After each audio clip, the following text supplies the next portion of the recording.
we'll see. We'll see. And I'm just blessed for all the support and that I'm getting just through YouTube. So, I mean, if I end up having to just to shell out the cash at what I want. It just shows you your friend load is right there, right where you wanted it. That's only friends calling you, nobody else. Yeah.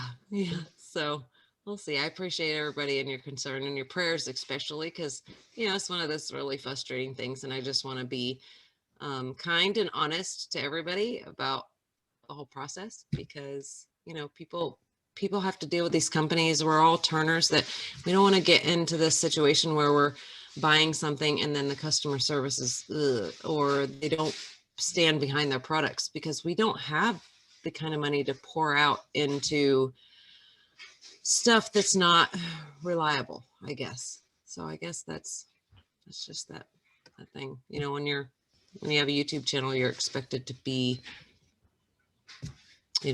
I just want to be honest and transparent without being rude or nasty. You know what I mean? It's a good move. That is. Yeah. It pays off. That you don't have any debts to owe at that point.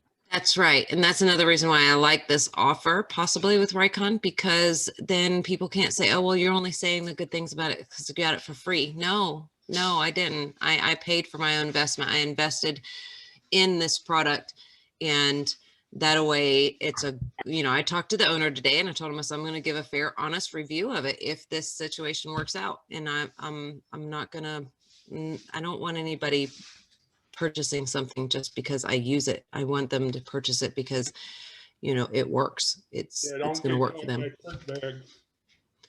Yeah, I don't like the demonstrations where a guy goes on and on and on about Bob's tools and carries, it's not Bob's tools doing the cutting. It's you doing the cutting and you doing the technique.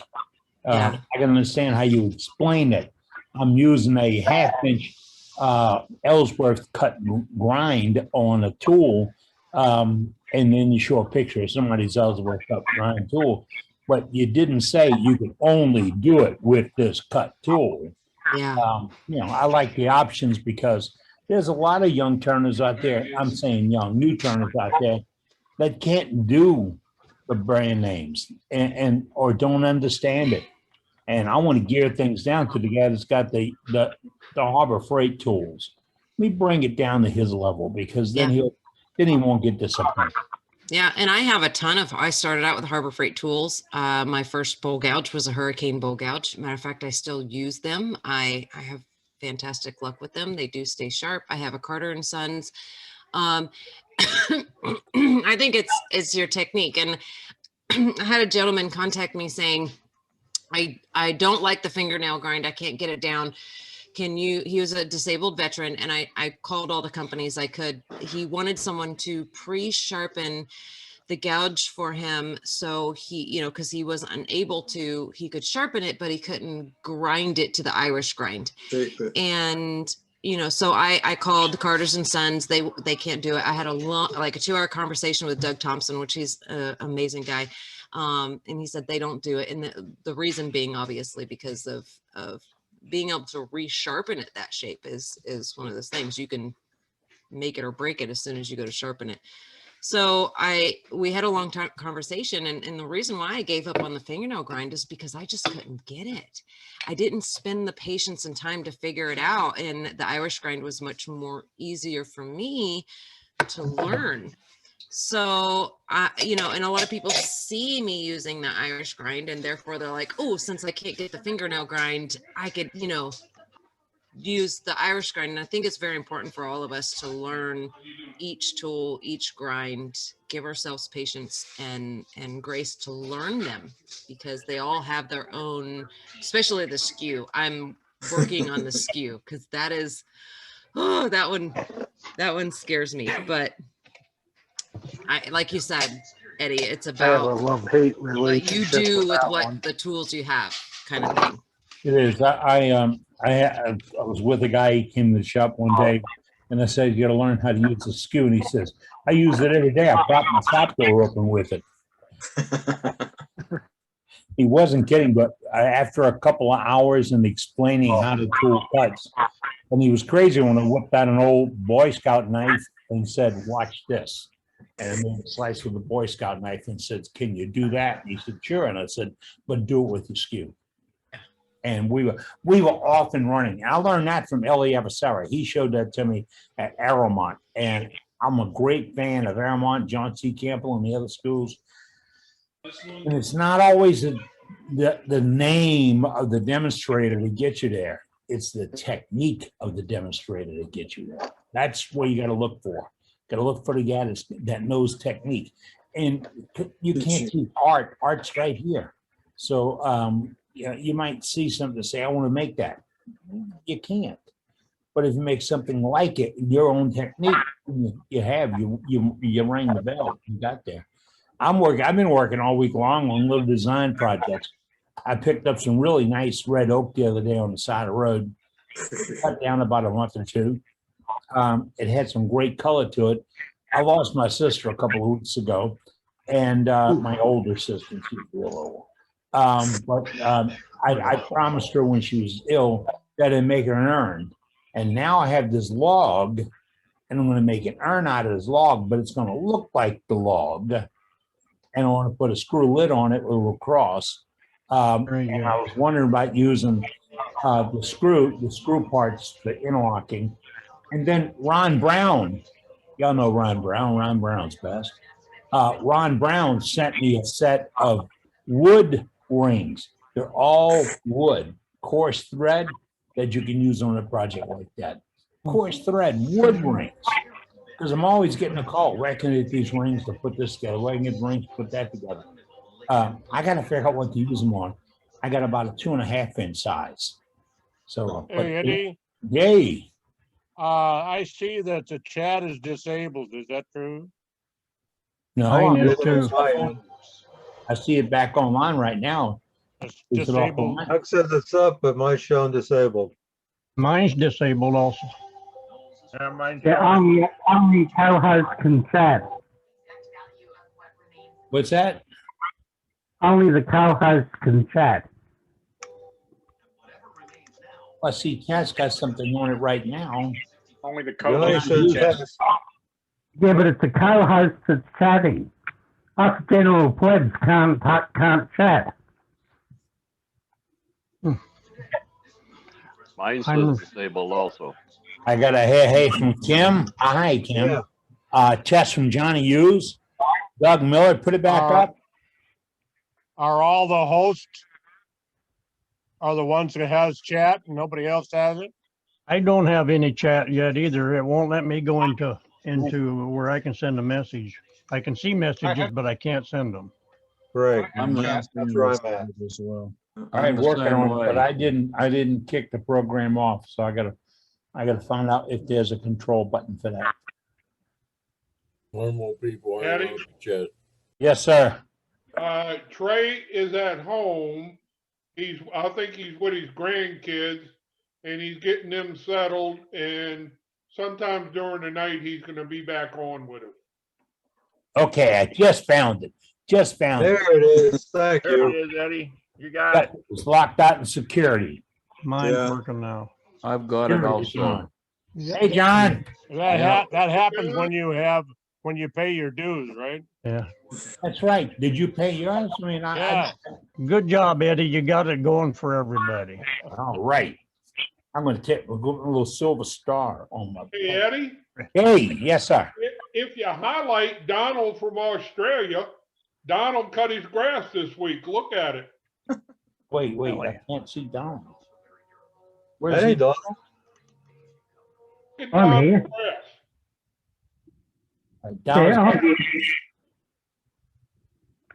Hello. I'm here. Hello. Let's There. see. There he is. There he is. Donald cut his grass.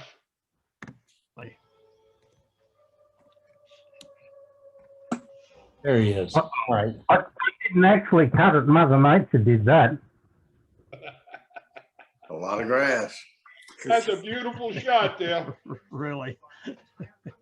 The dream. Yeah. That's out the left window. You should see the one out the right window. I don't see any kangaroos though, Donald. Not enough grass for them. That's actually a friend's property. All right, now we got it. And now we're getting some names up. I think I thought I saw Matt April just check in. I'm going through the roll right now. You see, when I'm talking to you folks, there's a list of the people that are programmed in on the side, and I have to go find them and tell them that they're co-host. And some weeks I catch them all, some weeks we don't. Some mules here. Larry, got a couple of Larrys, Lynn, Carl, and Jane App. Jason Collett's with us. I saw him a little while ago. Henry, Gordon, Glenn, Gary in Oklahoma, Doug Smith, Doug Miller's here. Donald's here, Don Schwab, Dick Stohr, Dick Mueller, Dean Grimes. Dean, you're doing some great work lately, bud. I really like it. And a lot of technique and tool explanations, which turners need. Bob Grinstead's, and he's got some great art on our website.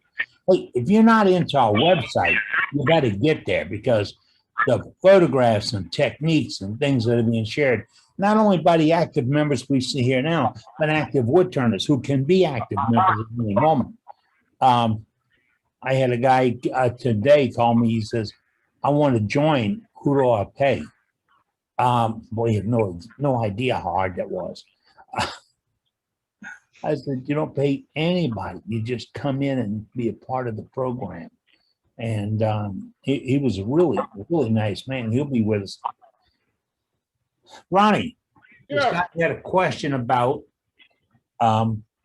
using Parfix on finishes of a bowl.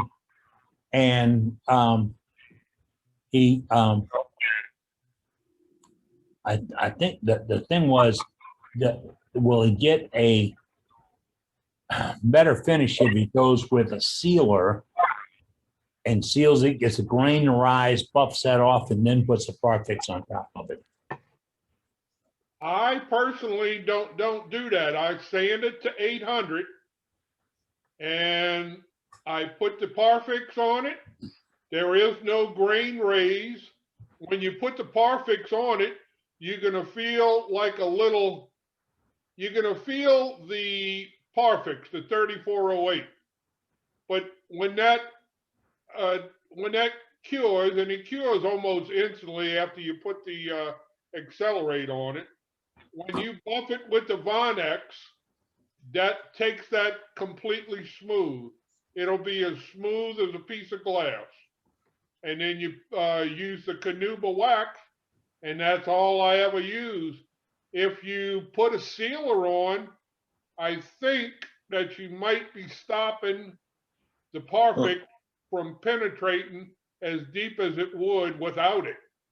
So as thin as this stuff is, it goes right down into the wood, and you have a completely sealed piece of wood that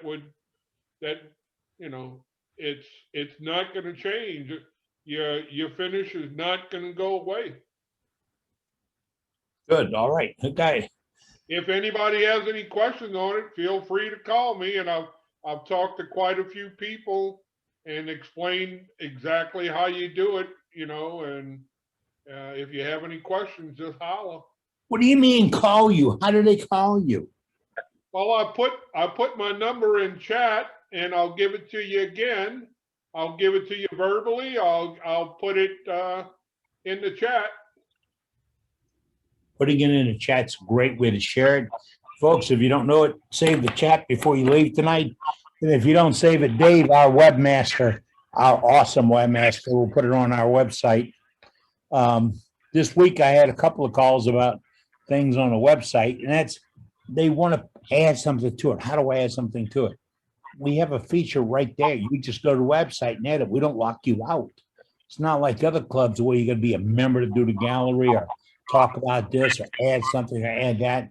That's not what we're about. We're about 100% sharing. So if you got something to share on a website, put it on there, and we will not edit it out.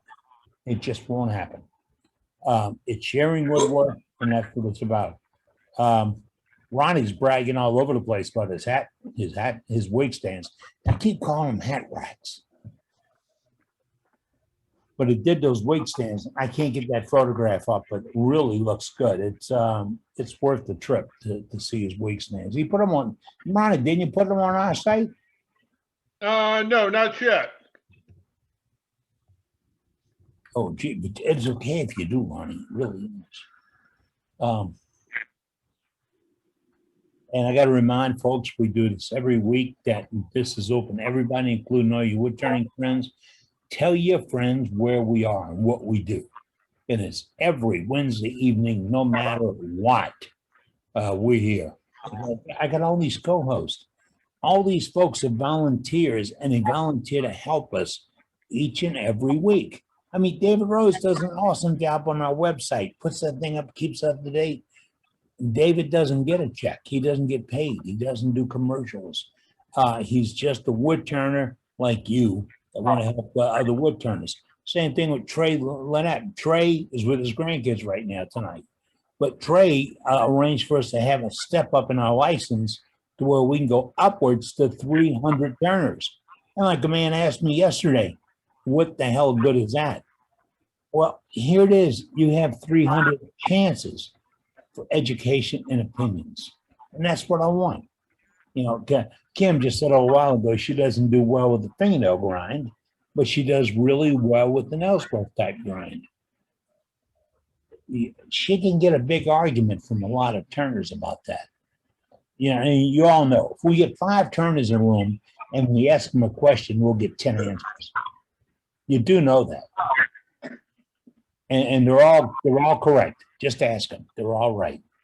I see a note from Tom in East Tennessee. Tom says he's still checking the mail for his stickers. We do that. My wife takes all the mailings here. And if you ask for a sticker and send me your address, I print it in with the label, just like this. I print the labels for mailings. And then she takes care of mailing it in between the orders. And that's a full-time job for her. But she insists on getting paid. Insist on it. I mean, but it's, we have only probably about 10 stickers left. And if the member that made them for us can get in touch with me again, we may be able to negotiate a new deal for some more stickers. Last time we paid about half of what it cost him, and we traded all the merchandise from my company because we have no fund. You want a financial report? There it is. It's just that simple. We're not poor as a goat, but we're close. Who's going to do the gallery tonight? Who's going to take care of the calls and all? I can do it again if you like, Eddie. There he is in England, Great Britain, pardon me. We got Paul, he'll handle it. What you do is just like I have Neil Mack out of Florida said I got something to show. Randy Smith said I got a couple of things to show. We're going to take it in. We'll do a little gallery. I didn't get a commitment back on the demonstration tonight, but hey, we got fantastic members. We'll get one in there tonight. And we're still looking for the first sergeant. And if you have pens that then they donate to the Freedom Pen Project, in our chat, the very first items in the chat from David Rhodes was how to send pens to First Sergeant Doug Rowe in Arizona. He handles the Freedom Pens for us because the first sergeant actually puts them in the hands of the troops. I got a 22 in this week that I have to pack up and send to Doug. They came to me. I don't mind shipping them. You can ship them to our address. It's on our website. But ship them directly to Doug. Takes out some time. Hold on. We got Doug Roselle Roselle messaged a few weeks ago that I could do some logos in different colors and size that people want. I know the white wouldn't show well on my jet. You own a jet? Wow. Oh, jet lathe. Okay. Do you park next to Travolta? Yeah, we're gonna interest it. Doug, can you email me at the club email address, which is worldwidewoodturners@gmail.com, gmail.com. And if you look for my phone number, it is everywhere. So if you want to call me, that's great. Dave says he got his this week. And Jeff Schnell's with us. He wants to do a safety thing tonight. Jeffrey, you plugged in? I know you're not a co-host yet. I'm all ready. All right, let's, now we got him. I love the hat, Jeff. That's one too. Yep. All right, you're up. Hey, there we go. Hey, good evening, everybody. Safety. Beware of depending on safety equipment to keep you safe. Understand and do things safely. Sometimes you get a little complacent, like carving gloves. They're meant for accidents, not always putting the blade into your carving glove, especially at a point, because the club is probably not going to stop a point going in. It will probably stop the knife going in. So be careful with that. Be careful always using your safety equipment as safety, instead of doing things right. Another thing is, so I don't know, Facebook, that face plates and putting screws into wood blocks, glue blocks, stuff like that. And one of the suggestions they had is that, if the screw goes in a ½ inch into the wood block, what they did is they drew a line about a ½ inch into the wood block. So, if you're taking that wood block out, getting it off, where the edge of those screws are, and hopefully save your gouge and possibly, getting hurt too. Also, people talk about air quality. There's air quality meters out there, keeping track of your dust and stuff in your shops and stuff. It's probably a little overkill, but it's something to think about. If you can't see it, it still can hurt you. Tool rests, keep it close to your turning when you're doing it if you can. Sometimes obviously you can't, but the rule of thumb is keeping less than a finger size, so your finger can't get caught between your turning and your tool rest. Always wear safety glasses, shields. Don't fool around out there. Be safe. May the devil be with you. Thank you. Thank you. Appreciate it, Jeff. Jeff's our safety director and gives us a little advice each week. And folks, it's not a corny thing. Safety pays. Jeff says something about putting screws on the glue block. I had a heated argument Sunday, Easter Sunday, with a gentleman that I keep saying, don't use drywall screws. That's all I tell him. Don't use drywall screws. And he said, but they hold up. My whole house was done. I picked them up off the floor. They're 1 inch long and I saved them. And they fit my faceplate really well. What you got against them? Here's my deal. Take a standard screw from a hardware store, put it in a block of wood and let half the screw length stick out of the block of wood. Take the drywall screw and do the same thing. Then hit them both with a hammer. Which one snaps?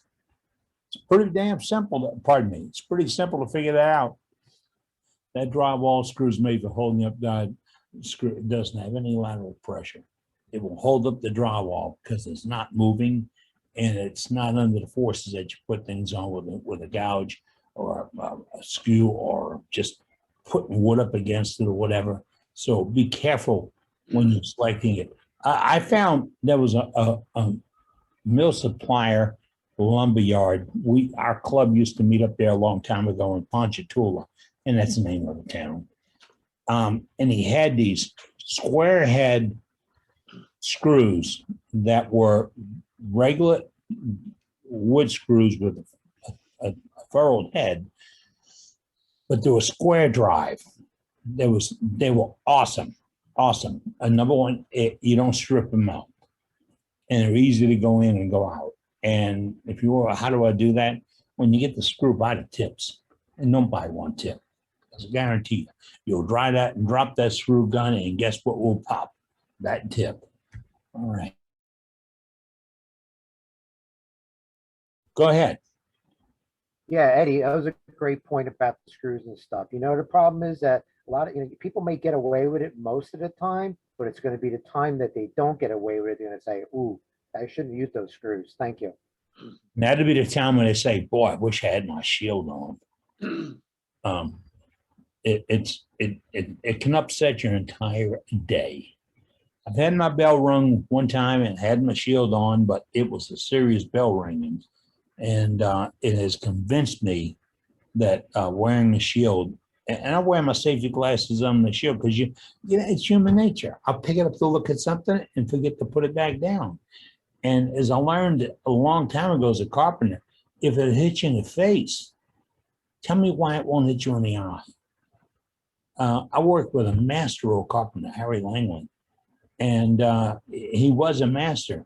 And they tell you, don't wait for it to hit you. Put the glasses on and let it hit them and ruin them, because you can always get another set of glasses. It's these things that they don't hand out second pairs of.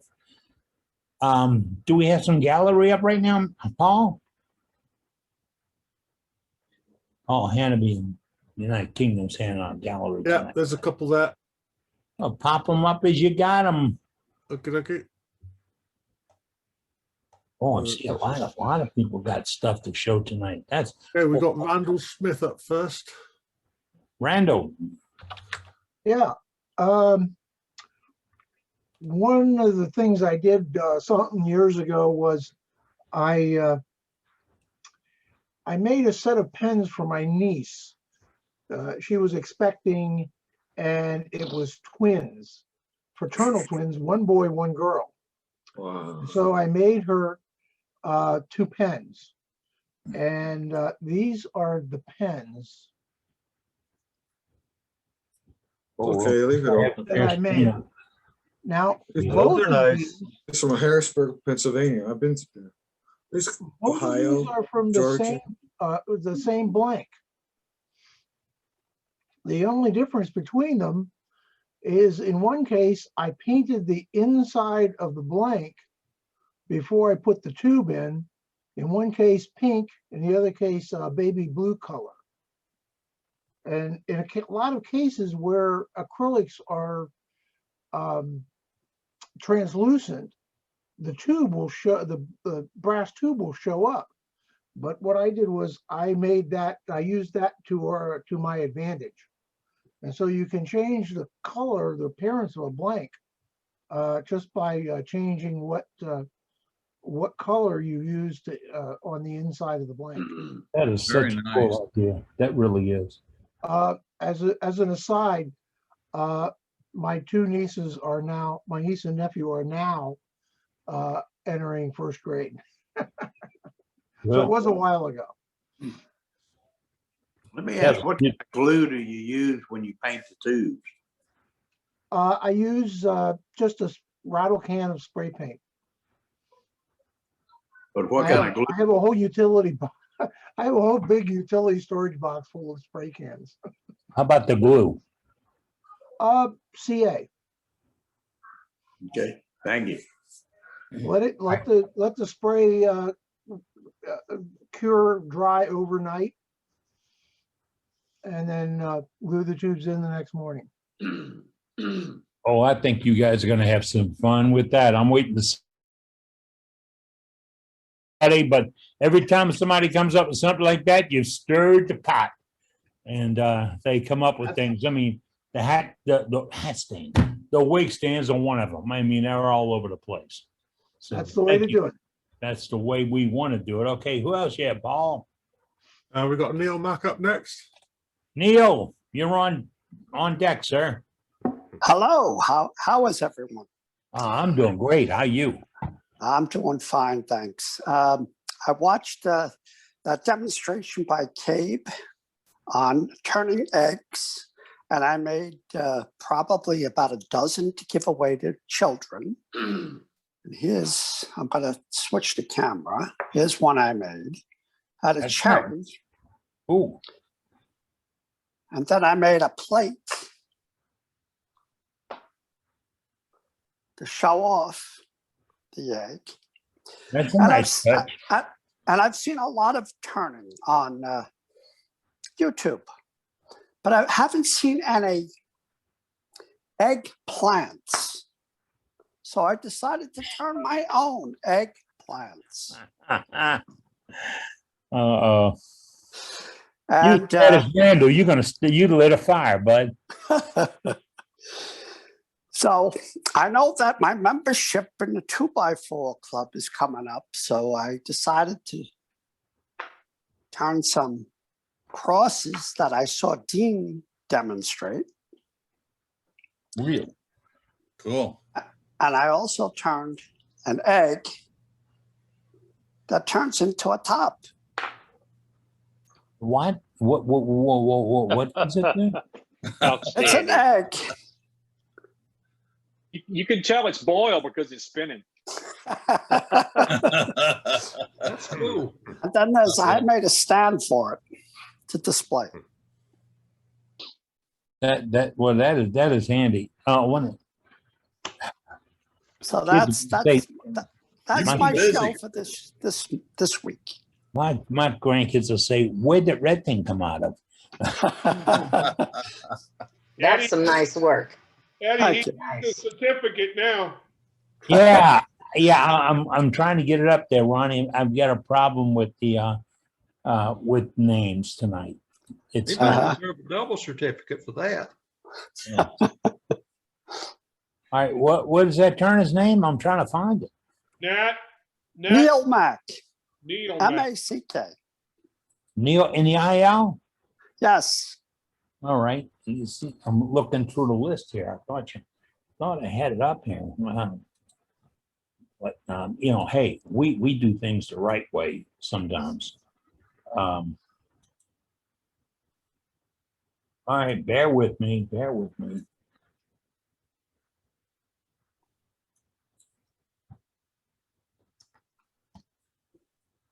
He's on there now.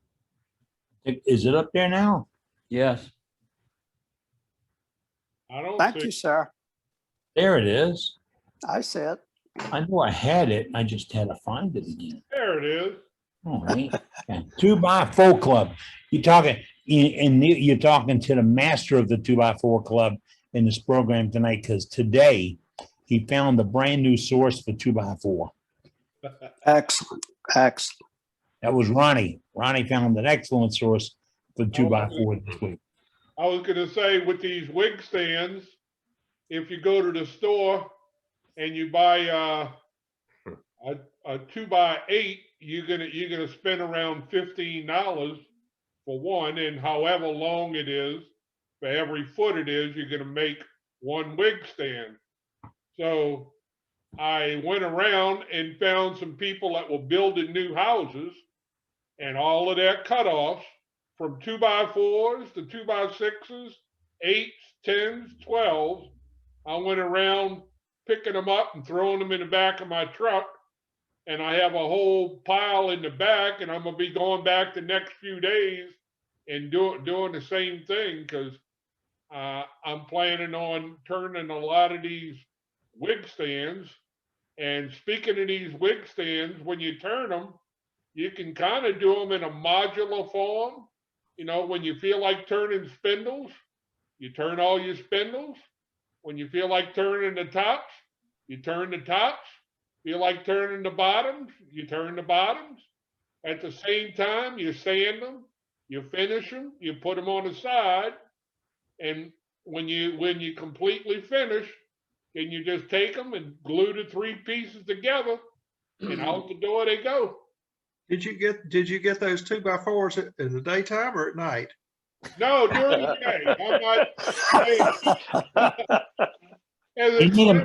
As expensive as wood is, I'm being very careful. You go and you talk to the foreman on the job, and I tell him what I'm doing with him, and he so far they've welcomed me, and now a couple of people told me, and don't be surprised about this, they say that they can't let me walk on the job site because of workman's comp.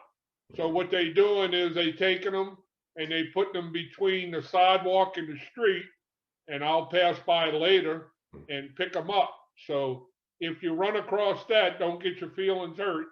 because it's workman's comp that's keeping them from letting you walk on the job site. So Now, you're not using a gun and a mask to do this, are you? nope, Okay. none of that. So Good idea. And No, folks, he's using a wig. what's that, Neil? I said he's using a wig. He's got a blue wig. You'll never recognize him. Maybe he's using Doug's outfit that he wore for Halloween. I don't think so, Jim. Now, you know, you put that in my mind, Kim, and I can't get it back out. That's You got to poke your mind's eye out.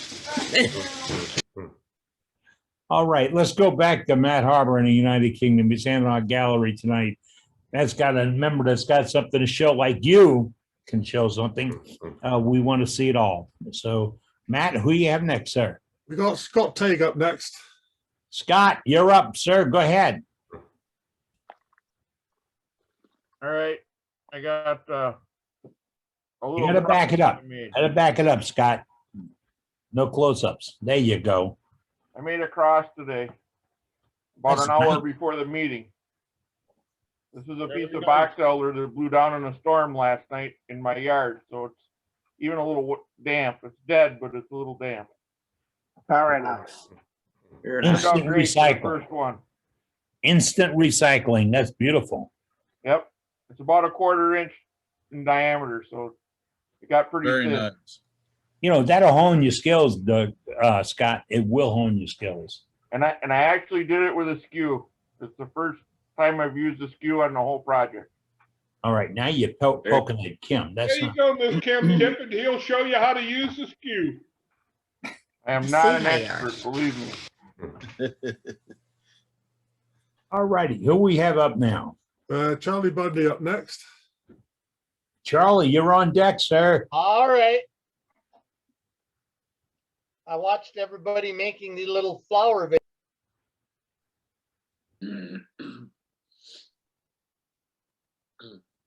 I didn't use a test tube. I used a beading tool, beading tube, Beading the tube. bead, holds beads. Oh, okay. It's, oh, that was Hold, falling on hold the it back ground. towards, hold it right towards your face, sir. There you go. There you Don't hold it in front of your wife. That's not nice. hold it in front of me. Okay, that's nicer. It's got about 6 coats of OB shine juice on it. Oh, Uh-oh. As long as it bounces, you're all right. It must be a little. the tube was plastic, thank goodness. Yeah. And it's durable. I like that. Thanks for sharing tonight, Charlie. Appreciate it. All right, Matt Harbor is handling Matt Hannaby's handling our gallery tonight. You put it in the chat. Did you got something to show just like Gerald Jensen has right now? Got Gerald up next. Yeah, this is a sphere. Now, this is not wood, it's acrylic. I've got a buddy that does quite a bit of casting. And when he does an overpour, he pours it into a cup, and when it accumulates, he gives it to me and I turn spheres out of it. This is wood, and so is this. And if anybody out there would care to guess, what kind of wood do you suppose this is? There any guesses? Looks like pine. I finished one. Firewood. Yeah, it could be 2x4s. That's what they look like. 2x4. Yep, these were all turned from cut off pieces of 2x4 from a construction project down the street. Like Ronnie said, you just go ask them for it and they'll give you basically a lifetime supply. And these are good skill builders. They're a good way to warm up for the day, and they're a good way to hone your skills and especially in terms of using your spindle gouges. I do have a jig. I've got one of the Boffin jigs. That's a British jig that was, I think, the basis for the one that Chefware Kits sells. That's what I used to turn the acrylics with. But for the 2x4s, those are done freehand on the lathe. I don't even use a set of cups for these. What in freehand with a skew or a gouge? What? Don't keep us indiscreet. Yes, a spindle gouge. Okay. And, you know, what I do is I do use one jig. It's one that you can buy for $1.49 at Ace Hardware or True Value or any place like that. The other end of it is just the cutoff that would be the waste material from the spindle blank. Boy, if you stain dye those, that you get a really weird looking color scheme. Yeah, I've done a few like that. I've done, you know, reds and greens and stuff like that, and they were nice for holiday decorations. All right. And Gerald, with that move, I think you've earned yourself a spotlight. Let's do something here if we can do this. Okay. There it is. I spell it with a G, but that's okay. Oh, I didn't see that. What check, jig spell did you check, use? Sam. What was that, Johnny? What jig did you use? You said got from the hardware store. Let me see if I can't quite reach it here. It's a chair leg, rubber leg from a chair, three-quarter inch chair leg. It just happens to go right perfectly fit over the end of your live center, and gives you a nice firm hold on it. Doesn't poke a hole in the end of it, and it also doesn't jab your elbow when you mistakenly hit it, you know, while you're turning something else. It's kind of the poor man's version of Eddie's soft touch. All right, it's a good move. I tell you, if it works, it works. But now tomorrow morning we'll see Johnny down at Dave's Hardware store buying chair legs. And I just saw something pop up on the chat. I'd be happy to do a demonstration sometime in the future. I'm not set up to do it tonight. All right, great. We'd love to have you, sir. You're on tap. We take promises from everybody. All right. I'll give you a call. We'll get it set up, Eddie. Thank you, sir. That's how we do this, folks. You want to do it? If you want to do a demo, you're there. It's your club. I got to keep saying that. It is your club. And we welcome all the input we can. We've gone back over to Paul Hannaby right now in the United Kingdom. See, we're worldwide.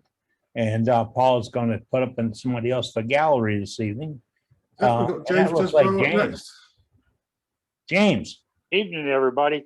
Good evening. I made a little dish here for my banana splits. It's out of flaming box elder, as you can see on the bottom. Yeah. A few wormholes. It's what am I trying to say? Spalted quite a bit, the gray. Didn't expect that. But this was a fun little project. You can tell where the red is still. Yeah. It hasn't faded out yet. But it's just got a couple of coats of wipe on poly on it. Try to buff it a little bit. That's it. Figure I'm gonna have one heck of a banana split now. That's what I've got. It's okay with me. That is nice. That is Thank nice. y'all. Nice. Thank you, James. Thank you Thanks. for sharing tonight.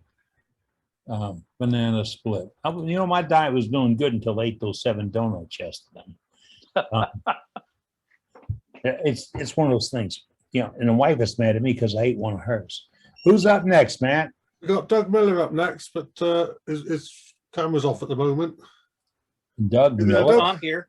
I'm here. I've got two different There he is. things going. Yeah, 2 You got me, different Paul? things. Oh, I got the wrong camera, have I? Let me get the other one. I got There you. you go.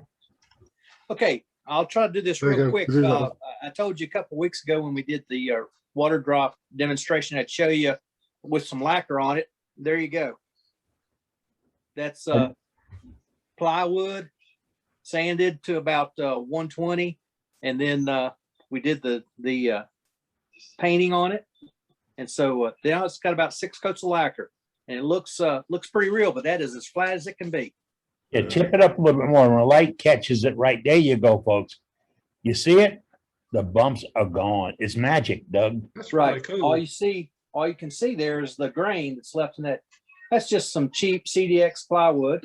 But if I get it where the light's not reflecting, there's your water. It's beautiful. Billy Dillard copied that. Yes, and he did a great job. He really did.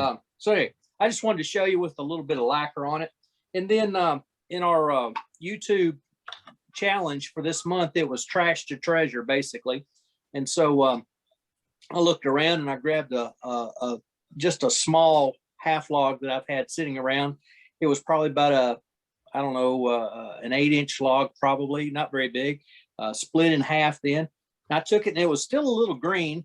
And so I turned I can't even tell you what kind of wood it is, but it's had nice little darkness down in the center of it. I mean, you can see the bark is still on there. It was pretty green. Gave it a square, let it have a square edge, and I dyed the back side of it. It's got about 4 colors of stain put on there. So a little natural void on that side. The other side has the same thing. That's from wormholes. So trash to treasure. Then wait, let's go look at it again. Is it rim undercut? Yes. Ooh, I like that detail. Yeah, in fact, that rim caught one of my fingers, gave me 3 little small cuts, had to wear a Band-Aid for 2 or 3 days. Oh, hey, Brenda, Band-Aid. Well, we're going to start a Band-Aid club. Did you get one of Brenda's Band-Aids? Took another limb, is I don't know, about 5 feet long, cut off a chunk of it, got started on December. That was very, very green, cut like a charm. There again, we talked about just a few minutes ago, talked about skill building with a skew. That's what I did there. Just sharpened up my skew the best I could, went to town on it, had a couple of little issues, a couple little skating issues with it, but it came out in the end. And that's unfinished, totally unfinished. It could have oil on it. It could be painted. It could be, whatever we want to do with it. So there's that. Cade would be proud of you for that one. I'm sorry? Cade would be very, very proud of you for that one. Yeah, very easy to do. That's such simple shapes with a skew and green wood. It just peeled off almost like magic. It was very good. Good. And then to keep up the theme of what we've been doing in the past, off that same limb, not quite as thin, but there again, I was in, after I got the goblet or the cup part of it done, to do the stem, I continued the theme and I did all that stem with a skew as well. But there again, whatever that wood is, it's probably silver maple. We trimmed a couple of branches off of silver maple in our backyard. Some people call it water maple, kind of a trash tree around these parts. They do mess up a yard pretty bad. But anyway, it's some wood that destined for the fire that became something that somebody could love. It is. That's really pretty. Nice. Glad you did that with a skew. Yeah. That's amazing. Oh, I did have one other thing too. I'm sorry. Oh, go ahead. Okay. Back. Different chunk of wood. Do we get? Oh, there we are. Different chunk of wood, but came up with a bit of a box. Does not have a pop fit, but just it's not a sloppy fit. It doesn't rattle around, but just a nice little box. Hold some little trinkets. Very simple, very plain, and I think I put walnut oil on that one just for something to give it a little texture. Looks good. Looks really good. Yeah. Again, a piece of trash wood that we just picked up. See what we could do with it. Hey, before you go away, get that piece back out you first showed us what that you cut the thing sort of like a snowman. Oh, the snowman. Yeah. Snow lady. Snow lady. Because the guy, he's on now. He wasn't here when you showed it. But Cade in Canada's with us now. Cade, he did all that cutting with a skew. Absolutely. Oh, nice. That's beautiful. Well done. That looks great. Yeah. Ready for some decoration. Yeah, for sure. All right. Thank you, sir. Appreciate it, Doug. Thank you all. Well done. Great Hi, job. everyone. Sorry I'm Thanks. a little late. Hey, we've got Billy Dillard up next. Who's that? Billy? That's me. I got a water effect bowl, the Doug Miller copy. Okay, Again, let's I don't know not if I'm hold getting it back. where you can see it, but Hold on, Billy. Let's not hold back, folks. He's earned it. Come on. Excellent, Billy. Excellent. But look, between this spot and right here, I used my skew as a scraper. Okay, as a negative rake scraper? Yes. I'm sorry. I couldn't resist. Very Thank good, you. Billy. That was a beautiful piece, Billy. Thank you. See, that came from a demonstration we had last week, folks. Good. How are Or you? a week or so ago, and that's what this program is puppy. about. Eddie, Yes, sir, Ronnie, go ahead. it's gotta be springtime in Canada because Cade is outside. Yeah, it's probably above zero. What, Sorry really? about that. Outside? Sorry about that. I thought it was muted. That was just I'm so just sitting out front on my doorstep here. It's pretty nice. It's above zero, so. I'm in the background. So What did you do to the wife? You're sitting The whole outside. gallery You did view. something really bad. Most people are I'm in doing the this. doghouse, I know. Well, good to see We you. just got back from a walk, so it was like plus 14 today. That's Oh, a heat warm wave. front. Cade's in Ontario. Is that where you are, Cade? Yes, Ontario, Canada. Because we are worldwide. All right. Welcome and Stephen, Cade. Good Hi, to have everyone. you. Thanks. He's out walking that future mama with him to get a little exercise. Yeah, I got the cat out here on a leash. Let me see here. I'll flip the camera. Wobby. He actually walks. He'll go kayaking, paddleboarding, swimming, canoeing.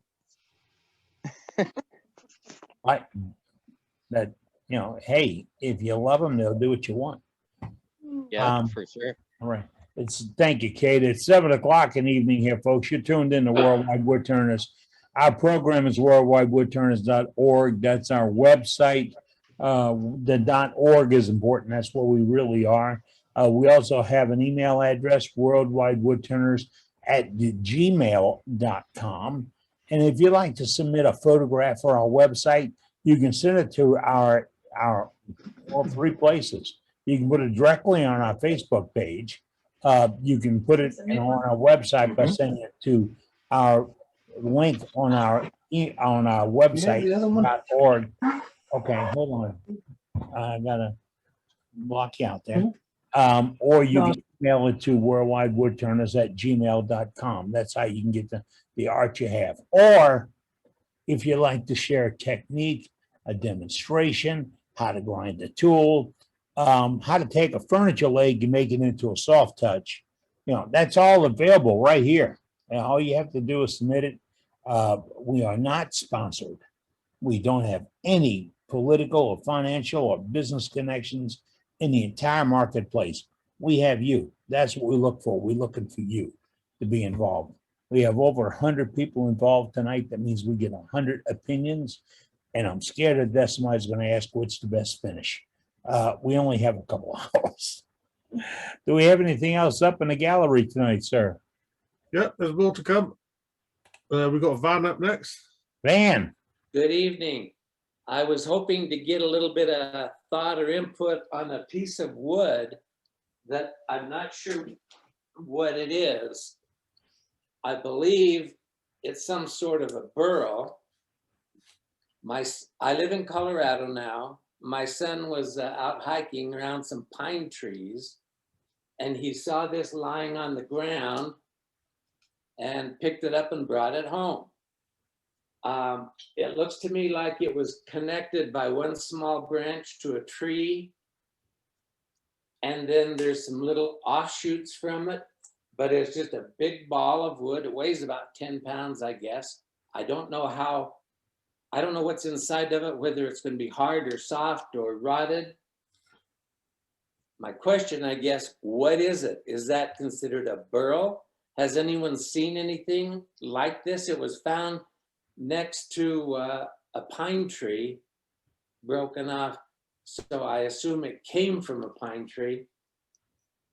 And I was just wondering if anybody could give me any. I saw it one time on Outer Limits, and the gremlin came out of it. I'm thinking it's a wasp nest, so be careful. Uh-oh. I'm familiar with wasp nest.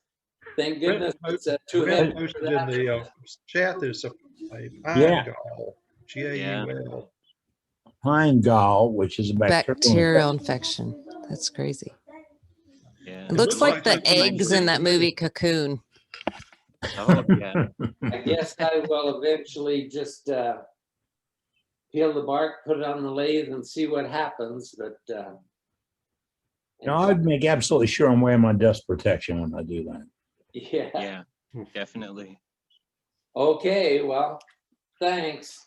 It'll have And some we want to beautiful see grain step in there. 2. Then we want to see it when you make it into something, sir. When my lathe gets set up, I will do that. Yeah, definitely video it when you're opening, you're cutting into it, just in case. We'd like to see. There's a website online that's called Picture This. I don't know if that would help you or not, but you take a picture of it, and of course they want to see bark, leaves, and all that kind of thing, but they can show you just literally thousands of different species.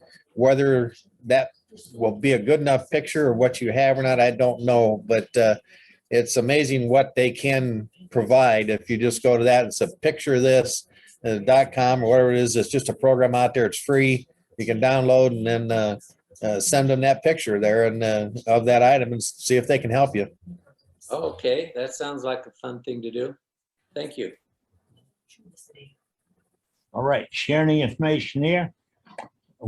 You're welcome, Van. And now we're going to see who else has got Paul Hannaby in the UK is going to pop up Dean Grimes. Yep. Dean? Okay. Can you hear me now? We can. Okay, good deal. So this week I made an emerging goblet, and basically the bottom of it's just still the piece of limb with the bark, and on top of that is a goblet. That's nice. Did you And say what kind of wood it was? this is cherry laurel. Cherry laurel. Okay. Wow. That is great. I've got, me and my brother and sister have a blueberry farm up just outside of Lufkin. And these things grow all over the place up there. So. I love it. Yeah, that's real pretty. Just a fun thing to do. I've been doing a series on what you can make from a limb or a branch. And so that's just one more thing I'm adding to it. Very nice.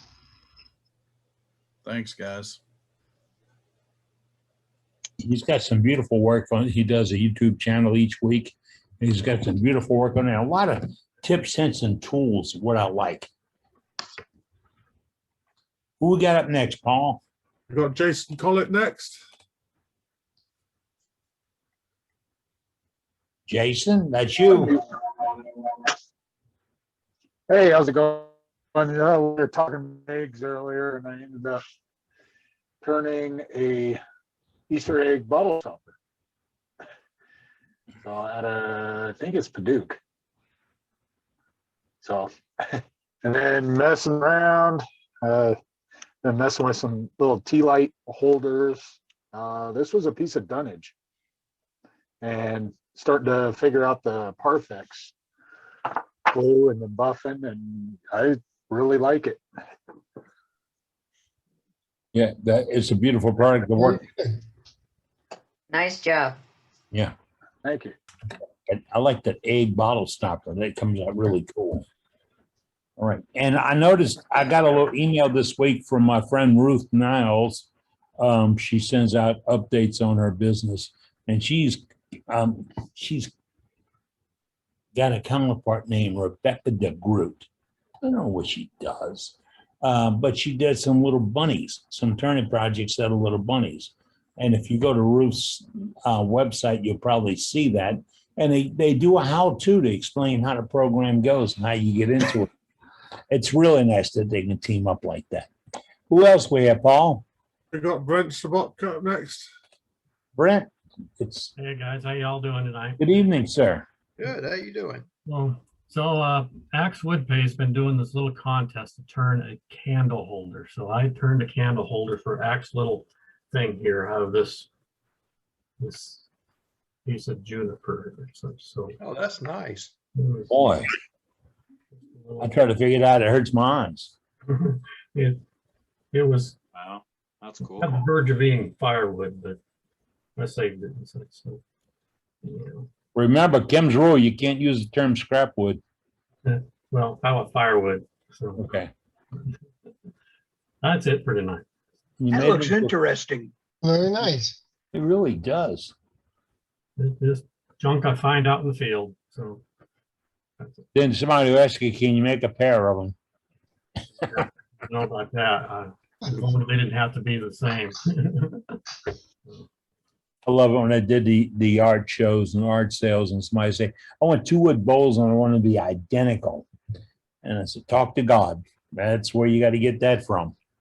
All right. Thank you. Appreciate the item tonight. We're going to go back into gallery and Paul Hannaby in the United Kingdom is handling that for us. Now, what you do is put it in chat and I have something to show. That's where Paul gets your name from, just like he's got this one. Yeah, we've got Cade up next. Cade, he's inside. Snow must have got too deep. Hello, how's it going? All right. Just came downstairs to my shop. I have a couple things to show. The other day, I did a few birdmouth hollow forms. I got my hands on some really nice black cherry. So here's a piece that had a nice void or a bark inclusion that went right through the piece. This is cherry. The pith is still in the wood. You can leave the pith in the wood, but you have to turn the wall thickness less than 3/8 to relieve the stress from that pith to avoid any cracking. So these are all turned to 1/8 of an inch. Wall thickness all the way down. Nice little sapwood and heartwood contrast with a little feature that makes it the art piece right there. That's the art feature. And then I did a smaller one. And before I went too far, I had a really nice piece of bark just before I hit the cambium layer. So I wanted to make that the feature on this cherry piece. So this is cherry, there's the bark. We have our live edge bird mouth. We have our pith on either side, more sapwood here. It's kind of cool because it creates a little face on the bottom. Yeah. And again, that one is turned to 1/8 of an inch wall thickness all the way down. Those were turned wet. So I have stabilized them with a oil diluted 50-50 with a mineral spirits. So it doesn't dry too quickly. I put this solution all over it and then I put it in a bag. And then what I do with that is every day I take it out of the bag. I turn that bag inside out. So now all the moisture that condensed on the bag is on the outside. I put this back in the bag and I tie it like a balloon. So there's a big air bubble in the bag. And that will disperse the water until tomorrow. So it dries slowly and it avoids any checking and cracking and movement. And I have one that's finished here. These ones aren't finished yet. They'll be finished probably it'll probably take about a week to dry and then about a week to shine them up so I can see myself to shave in them. I'm about due for a shave. But this one I finished. And this one is made out of red maple. So here, almost has an eye on the one side, which was a branch coming through the piece. This is the pith coming through one side. Over here, you almost have a sideways face with a little kissy lips. Oh, yeah. I see. And then over here, the pith again. But on this, since it was red maple and it's a birdmouth hollow form, I painted the inside red to make it the feature. And I called this Cardinal because it's a bird and that bird is red and it's a bird mouth. Really great work, Cade. That is beautiful. They look beautiful. What do you think of our finish, Caden? Good What's looking. finished? This was turned, it was turned round, but as it warped, it elongates on the end grain. So it made it sort of heart shaped. Whereas here you can see the round form. And then here you can see the warped heart shape. There we are. Yeah. Oh, And wow. the finish is tongue oil. Tongue oil, Kate, many coats until I can see myself. Kate, What how oil did did you you, put on? Dry. All right. Kate, how did you stabilize that? How did you stabilize it? I use a mixture of an oil and a solvent. So you can use any sort of solvent that evaporates into the air. I use a mineral spirit, and you can use walnut oil, teak oil, Danish oil, tongue oil, antique oil, whichever oil you want. You can use linseed oil too. You just got to make sure that the linseed oil has cured fully before you put any finish over top of it. Because if you don't, you'll actually seal that moisture in the piece. And then when it moves from a different demographic, or it sits in the sun on a table, that water inside, trapped inside, will almost boil and move and it will crack apart. So what I use is boiled linseed oil, and I dilute it 50-50 with mineral spirits, not mineral oil, because mineral oil never dries. You want a solvent that evaporates. So the solvent actually displaces the water and it replaces the water. So then the solvent displaces the water and it's replaced by the oil. Oil dries, stabilizing the wood, and the solvent evaporates. So the wood doesn't dry too quickly and it avoids checking and cracking and failures. Yeah. excellent. Thank you very much, Kate. Very beautiful, Gabe. Gorgeous work. Thanks. All right, back to the gallery pack here. Paul Hannaby is handling our gallery, and I think Gerald's got a hollowing tool to show us. he's got that tool. There you go, Gerald. Yeah. Last week we had the discussion about using an end mill. So I whipped one out today, and it's going to take a while to get used to using it. But the cool thing about it is that you can actually drill your depth hole with it, and it is possible to get a nice finishing cut with it.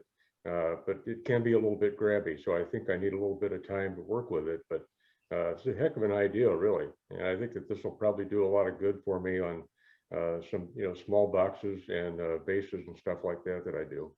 Trey said he bought his cutters on Amazon. Where'd you get? Yeah, that's where I got mine. I think I went to the address that I think Trey uploaded the address last week into the chat. And I think that's where I went. And what do you use it for a rod? This is just a piece of mild steel from the hardware store. Nothing fancy. And like my other tools, it's unhandled, so I just put it in one of my own homemade handles, and I'm set to go. Homemade handle using a furrow lock, right? Yeah. This is another Ace Hardware thing, Eddie.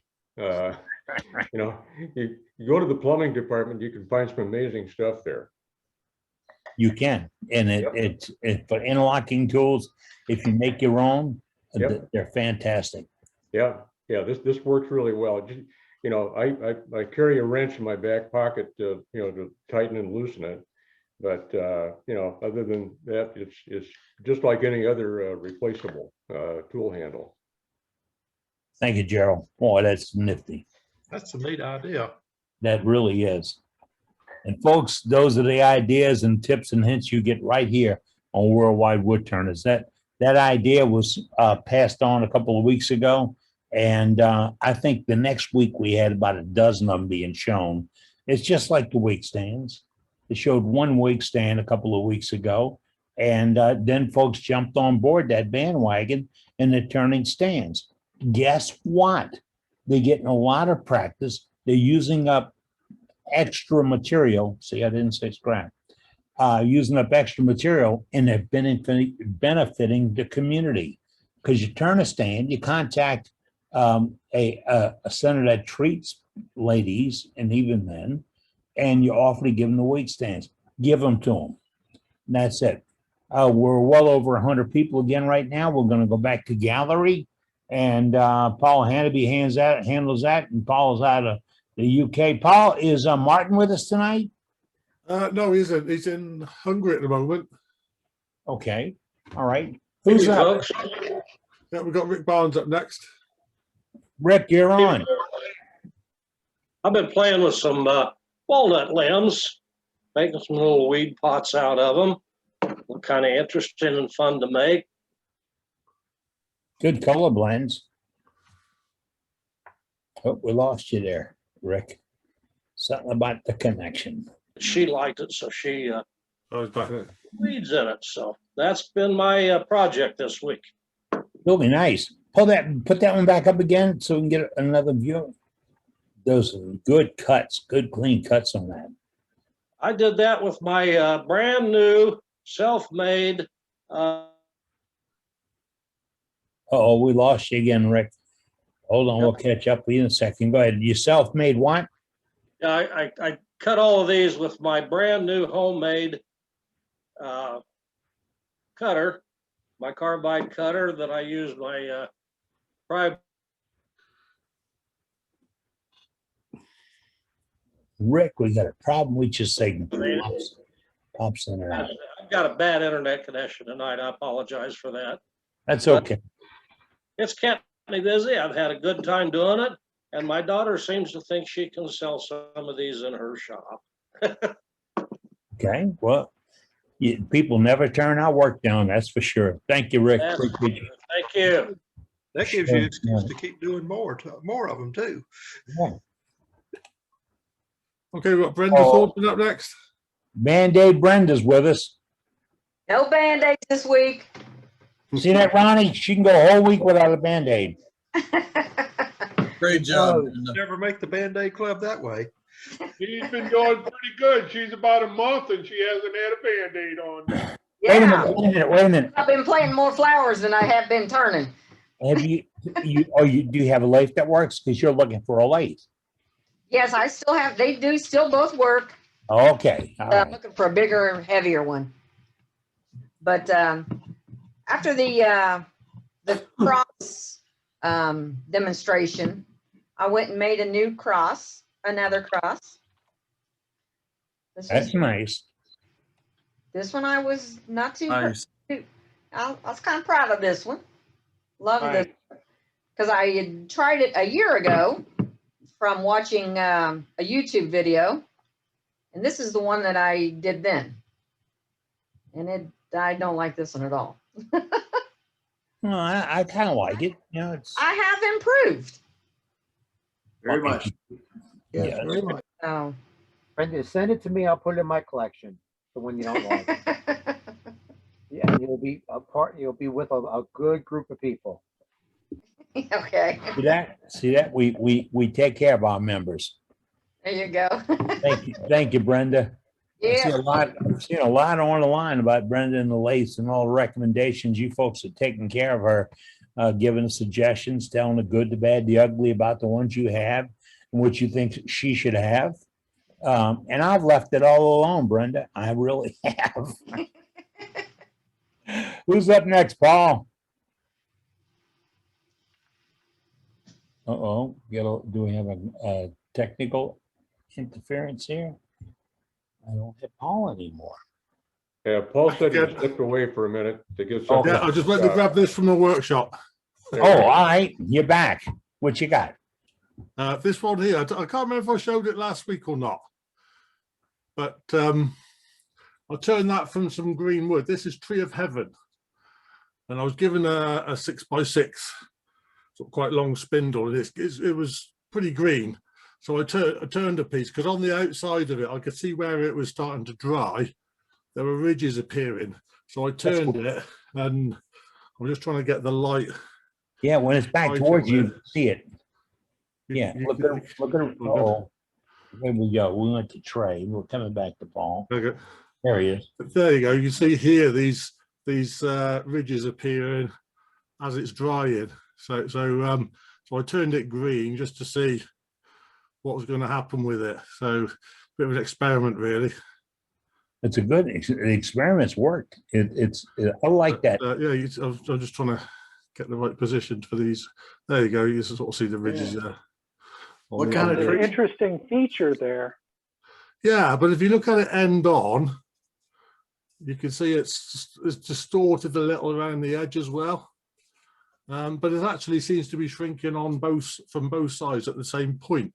So it's strange how it's drying and shrinking, but yeah, it was just a bit of an experiment, and I've left the spigot on it. I thought I'll let it dry and then I'll cut that off, but I don't think I'm going to sand it any more than I have, because I'll take the ridges out of it if I do. But there's just these interesting sort of features where the ridges are, and I thought I'd just do it as an experiment. So I might just leave it as it is and oil it or something.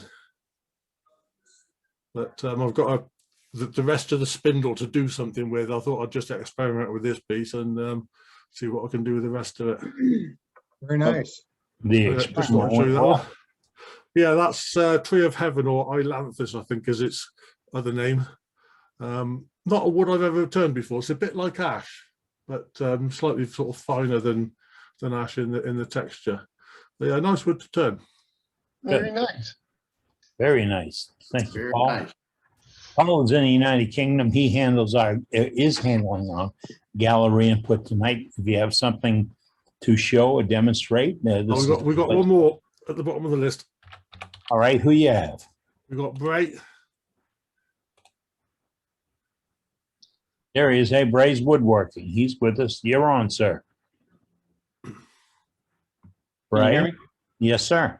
Okay. What got on my screen? I don't know. We see you. Pull it back towards you, Bray. Right by your face. There you go. Let me push this. Oh, can you see it? Is it focusing? Yes, sir, it is now. Well, this is a piece of Milo. I turned it, and it's a pedestal dish with a natural edge. Of course, it don't have the bark. It's got a little bit of bark around it, but it's still a natural edge. Okay. Very You nice. said it's Milo? Piece of Milo from Hawaii. I thought That's that's pretty. pretty. Yeah, that's pretty. Yeah. I love the I think grain. they and- also call it Milo, like the way it's said is Milo. It's kind of like what's that other one that it depends on how you say it. Anyways, but yeah, that's beautiful, and it's a beautiful wood to turn. It's fun. It was a great wood to turn. And I'd had this piece of wood for like 20 years. And it was the whole log, and it hadn't checked and cracked very much at all. So if you ever get an opportunity to turn something, it's great wood. I don't know if we have any members in Hawaii yet. I have to look at our map. We have a map on our website, folks, that shows where you are. What you have on it? Beautiful. What finish did you use, Greg? I sprayed it with lacquer. Any sub finish like a sealer or just right on? I do a lacquer sanding sealer and with 50/50 acetone as I turn it before I sand. And I do all my pieces that way, and then that way it's already sealed. And then when it comes off the lathe, I just shoot it with lacquer. And I usually put about 5 coats of lacquer. There was somebody a couple of weeks ago was using an aerosol can lacquer that was real thick, and I didn't catch the brand of it. I don't know who that was, but it was they only sprayed about like 2 coats on it. So I wonder who that was. If they're on the night, send me a message of what that was. Throw it in the chat, folks. Throw it in the chat. That's what we do here. I mean, I just see where, let me go here. Gerald Jensen put a link to that tool handles that he makes. And and some tips and hints on how he makes them. So that's what our chat is for. Before you leave in the evening, all you do is go to save chat on the chat menu, and you have it in your computer, but we put it on our computer that you can access through our website. Thank you, Greg. Appreciate you showing tonight. Fantastic that we get a gallery, and almost every time we get a gallery, we get a tip or a hint. Like Cade went through drying, and Paul went through that undulation. Can I use that term, Paul? Undulation? Whatever you want to call it. All right, because that's a 40-cent word I just came up with. I did that one time with a piece of a redwood type product that I got at the zoo when I renovated some parts of the Audubon Zoo in New Orleans. I told the guy I wanted some of the wood, and he cut me little chunks like this. What I wanted were the big lengths. And I turned it, and then I sandblasted it with a really fine grit sand in my sandblaster, and I ended up those undulations like that. Really a gorgeous piece. It went to the zoo for a fundraiser, and somebody paid more than a nickel for it, so it's all right. Who's up next? I think we've done the list, actually. Yeah, no more at the moment. All right, Don says the tool handle link doesn't work. So Gerald, worked for you? Sure did, Eddie. All right. Yeah, it worked for me too. It worked for me, but I had to enter it twice. So you might hit a retry. That's what we're here for. 30 minutes after the hour. This is your program, folks. We do not have a demonstrator this evening. We're relying on you to fill this program, and you'll do it. You'll do it. You'll come up with tips and hints and ideas, shortcuts, long cuts. I've had a lot of calls about the YouTube video that we produced on Parfix or Parafix 3408. Ronnie, is that it? Okay. Yeah, 3408. Okay, and a lot of comments on it, questions about it as to, do you use a sealer? We already covered that. Ronnie doesn't. I don't think it would hurt, but if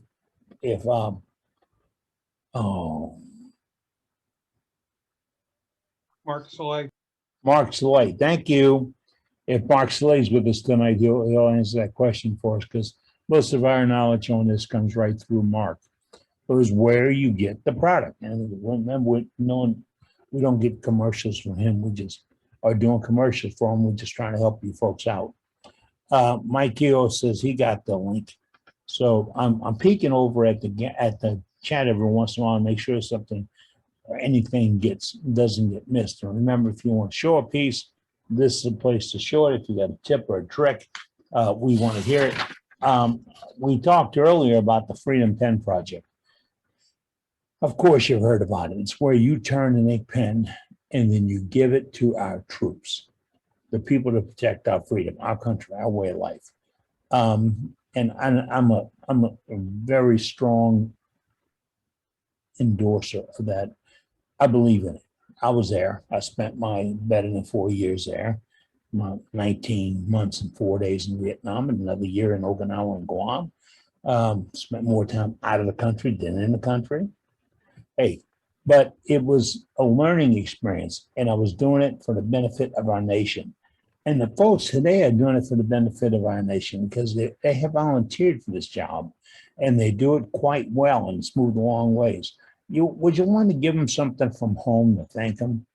Turn a Freedom Pen. What's it look like? Looks like any other pen you turn. And all you do is turn a pen, put a note with it, and you mail it to Doug Rowe. His address is on the front of our website. It's the first item on our chat tonight. And Doug Rowe, our first sergeant, puts it in the hands of active troops. Most of the time, just before they're going off to protect our freedom. So please turn a Freedom Pen and get it out there. And we're still on the market for demos. We did have a couple of offers here tonight, and we'll take them up on it. If you like to do a demonstration, how to use a tool, how to make a tool. Here's the thing. I am cheap. I really am. I'm Captain Frugal in this world. If I can make a tool and I got to spend the whole day doing it to save from buying that tool, I'll do it. A couple of reasons. It's shop work. I get to work in the shop. Then the tool I'm using is actually from me. And thirdly is I probably make it better than they do. So if you have an idea how to make a tool, I mean, Gerald showed us on it that locking tool handle just a few minutes ago with that cutter, that rotary cutter they made. All right, he's got a handle on a mild bar with a rotary cutter, and all those ideas came from this program right here. Yeah, think about that. That's what we Running do. on a budget. And on a budget, yeah. And Jason knows about a budget. Everybody does now. Yeah. Oh, I'm Sure. Was that Gary? I didn't realize I had my mic turned on. Sorry about that. You No. were right, Gary, though. We agree with you. Jim, do you have a budget? I don't know what that word is. Oh my gosh. Yeah, we're one family income, homeschool, stay-at-home mom. Yeah, my job is to make the best out of very little. So yes, I know very well acquainted with a budget. I asked Ronnie today, you clean your shop until you can see the concrete floor? Because that's the question I get asked. You know, why don't you clean the shop? I don't like the concrete floor. I'd rather have the shavings.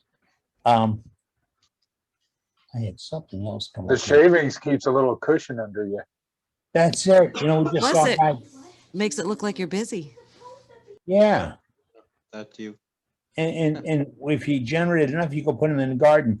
Don't put black walnut in your garden. No. Oh, Or cedar. or the flowers don't like it. We've got a few more gallery items if you want me to put those up. Yes, Eddie? sir. If you wish, go to them. Okay. First we got Steve Maycoll. Steve, you with Hey. us? Yes, sir. You're on. Can you hear me? You're there. This is a piece of ash bowl I made recently. And like the grain Paul was showing, what I did was use my little micro burner. That's almost cheating. No, it looks pretty cool, yeah. Wow. Beautiful. And here's another one. I like to deal with the microburner. I do like that touch. They're pretty. I like that. Yeah. Highlights the green really well.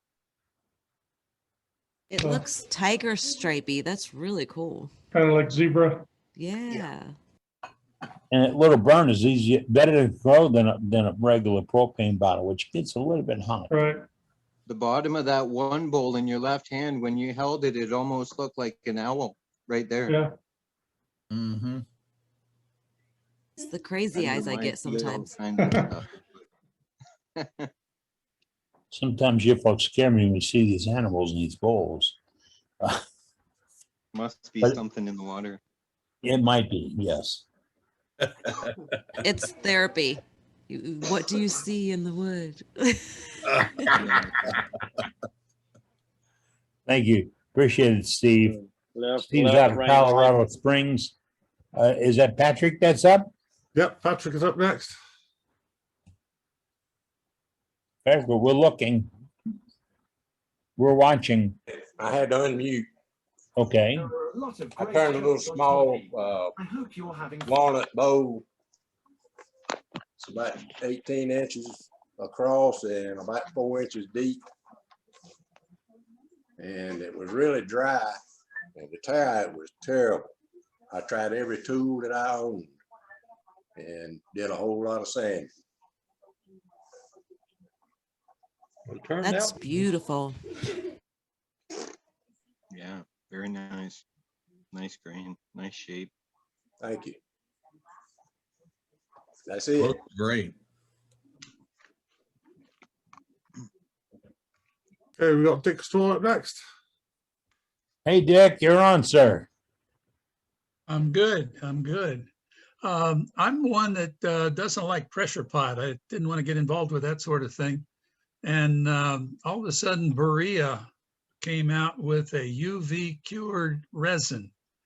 So what I did was get the kit and Pull it back towards you, sir, for a better picture. I'm There you looking, go. trying to show the detail, but the what you do is paint the brass tubes either with fingernail polish or acrylic paints or whatever, and then you put it on the lathe, and you have the resin gel that you put a strip from one end to the other of the brass tube, and then you turn the tube and put another strip on, keep going until you got it all on there, and then you turn it. Well, I'm sorry, you put the strip on and then you turn on the UV light and cure it. So it's hardened immediately, so to speak, a minute with the UV light. And so after you get it all the way around, then you can turn it. And if you find some low spots or something, you just put some more of the gel on and hit it with the UV light again, and then keep on turning until you've got what you want. And so without a pressure pot, without molds, without waiting a long time, all that sort of stuff, what I've done is found a way that I can enjoy resin coatings on pens without all that paraphernalia. I saw a lady doing a demonstration a while back using the same thing for finials. Now, Barry Gross was doing this on the woodworking shows that they did all the month of March. And but it's a Berea product, and it's really interesting and fun, and it's not a mess, and you're certainly saving product because you're not turning away very much. No bubbles? Nope, no bubbles. The gel fills in as you put row upon row upon row as you build up to the right depth. And I got Gerald saying, I'm guessing that the resin gel is degassed. I don't know what that means. You just, it's in a bottle, and you spray from one end to the other of the brass tube, turn on the UV light, pass it back and forth for about 30, 40 seconds, put another strip on, 34 seconds with the light, and keep going around until you've got the depth that you want. And then you just turn it like any other acrylic. Well, Bob Grinstead asked that we please put a link to that in our chat tonight. Yeah, and I'm not sure if that's what they're doing with this, but degassing is done with a vacuum chamber. They may be putting it under vacuum before they pack it. No, it's just a bottle of gel. Yeah, but once it's degassed, then it can be put in the bottle and distributed. Okay, whatever that is, I'm not familiar with that. I'm just saying that it's so much easier than what I was trying to, to what I wanted to do, and did not have a pressure pot or any of that other equipment that, was necessary for this kind of turning. And so I think they turned out really well, but you can do. They are beautiful. They are beautiful, dude. Oh, and you don't have to worry about putting in the chat because we just had Jeff throw it in the chat for us. Great, thank you. Thank you. For $27, you get the bottle of gel, you get the UV light, and the glasses to protect your eyes from the UV light. And all you have to do is put the batteries in the light, and you're off and running. Batteries not included? Correct. Be careful with different types of UV resin, because I used to use it quite a bit prior to using regular resin. I made jewelry, and the cheaper UV resins are cheaper for a reason. So be very cautious. They don't set up. And UV resin's just like regular resin. It does have a learning curve on how thick you can apply it. It's, I don't know if you guys ever took your ladies to go get their nails done, but they'll put their nails under a UV light and they'll have like gel polish. It's similar to that. So it doesn't need to be degassed because it's real thick, and it doesn't, unless you squirt out of the bottle and make air bubbles, it has no air bubbles in it. So it's very thick viscosity. So there's no need. even if you would have generated a bubble, what you can do is Take when a you needle start of a turning pen. and you find a little divot or something, just put another drop of that gel on there, put the light on it, and then turn it just like it was, you know, a week or two old. It's really pretty slick, I think. Yeah, And if an air Ray, bubble, you can also use a pen of a pen, and you could just pop the bubble and it comes right out. Heat will also help it, but you can burn UV resin really easy with a lighter. So it's best just to pop it with a needle or something. No, didn't have any trouble with bubbles. If one opened up as I was turning, and I couldn't see any of them. And so if there was a little divot, that maybe it was a bubble. I don't know. But you know, anyways, masters don't run into those problems, Dick. That's all. Masters just don't have those problems. I see. And Ray asked How about the fast- same time you were saying, can you fill small voids? Yes, Ray, he just explained it. That's it. Yeah, you And, just put another. How fast after you hit it with the light can you turn it? Is it almost instant, or Yes. is there a wait time? If you spend 30 or 40 seconds with the light, you know, just back and forth over that trail of the gel that you put on the brass tube, now it's ready to turn. It's hard. Cool. And if you This go to the sounds just- Berea website, they have a video down at the bottom. Go to that. They've got a video of a guy doing it for you.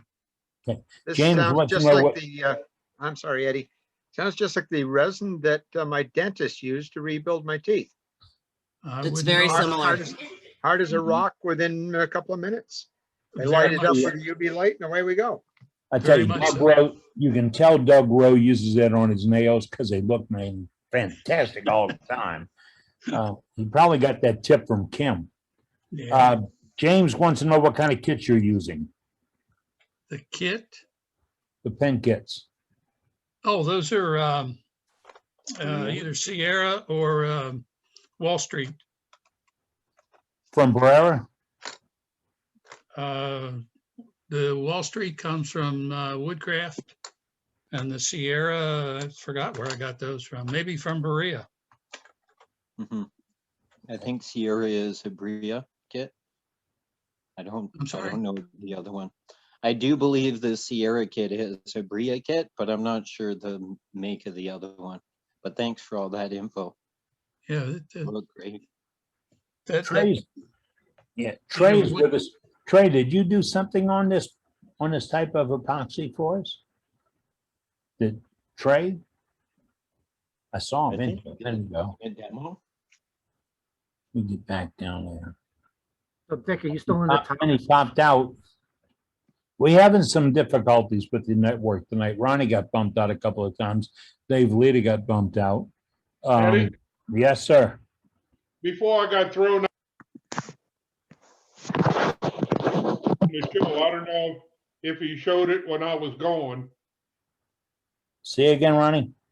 Joe Klein Yeah. had something to show. Joe Klein, you with us? Yep, I sure am. Can you hear me? Yes, sir. I think we can link you up now. Hold on. I'm here. Now we got you. That's me. I made a small segmented bowl, 6 inches, out of maple and walnut. I put a lacquer finish on it. I didn't get the center quite centered, so I ended up having to put a plug in it. Instead of having a funnel, I have a bowl now. Yeah, you got to talk to Skipper. But I also have about to that. do a shot. You have to talk to I do Skipper have to Munson do a shout about out them. to Ronnie because I did about the funnels. Yeah, I do have to do a shout out to Ronnie because I did get my lift and lock system for my lathe and it works wonderful. Good. I'm glad to hear it. I mean, it's a lifesaver. You can roll your lathe around with one hand almost, huh? Ron's been caught speeding on Cleary with that thing. It works great. Yeah, yeah. Who did you get it from? I got it right from the guy in Georgia somewhere, Paul something. I don't remember his last name. Oh, okay. All right, good.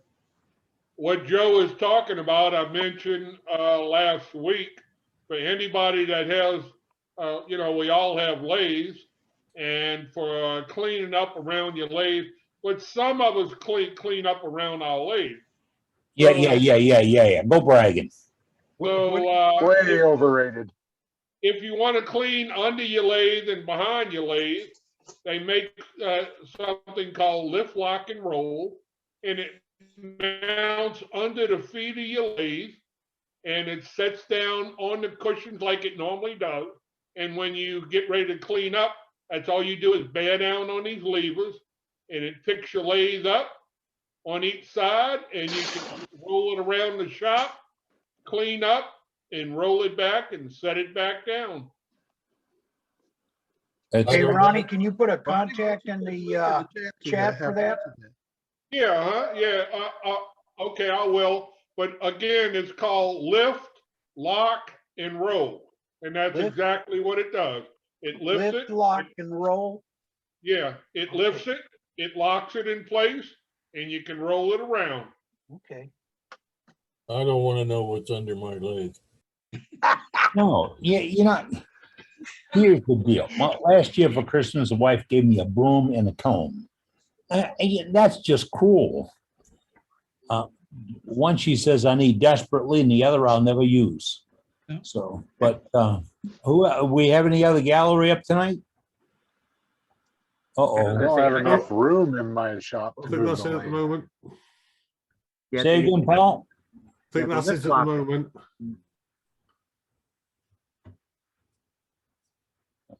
Paul Hannaby's handling our gallery input tonight. If you have something, just put it in the chat. Say, I have something I like to show. And we're hearing from a lot of, we had a little technical problem tonight. Sue Bailey says, am I the only one who cannot hear? And if you can hear us, then that's not you. But we have a lot of things going on. If you, just now, somebody asked Ronnie to put the information on a lift, lock, and roll in our chat. And here, I just see it's popped up just now. And it's, oh, get this. It's www, take it slow, liftlockandroll.com. That's as bad as our worldwide woodturners.org. I mean, it can't get any simpler than that. Clint Hoyle says, I've got this one, and that's an Amazon link. Jeff Schnell's put one up from Woodturners catalog. So that's when we start sharing around here, it just keeps going on and on and on. If you've got a gallery item, like I said, pop in there and let us see it. And you can talk about it, but remember, we want to know what it is. Give us an idea of the size, and always tell us what finish you put on it, because that's a major thing here is finishes. Earlier I said if you get 5 guys in the room and you ask them what finish you use, you'll get 10 answers. We cannot agree on that, and we shouldn't. All right, who's up? Somebody's got something to show, a chat, talk about? We've got Greg Krompka.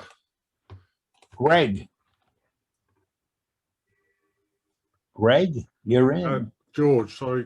George. Oh, that was George. All right, George Krompka. George. I'm here. There you go. I just turned a yo-yo today from you know who Ed Davison is? Yeah, he does. Well, he does some gorgeous work. Yeah, I've been wanting to turn one, and I went out in the shop and played around today and got it turned, including his O-rings and everything else. And luckily it works, actually.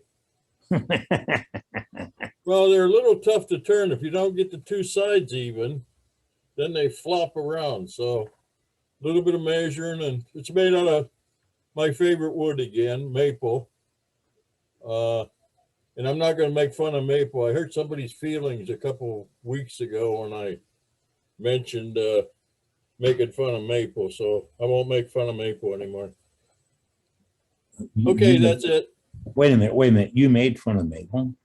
Yes, I just said it grows. It grows on trees out here, and it's just all over the place. He's when he started talking about Mr. Davison.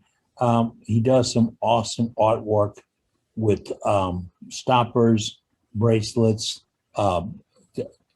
yo-yos. It's actually art. It is terrific art. Good sense of color and design, and you can learn a lot by watching somebody like him turn pieces. Yeah, Right. he's a good guy. He's a good guy to watch. He really is. Okay, I'm gonna mute me. All right, sir. Talk to you later.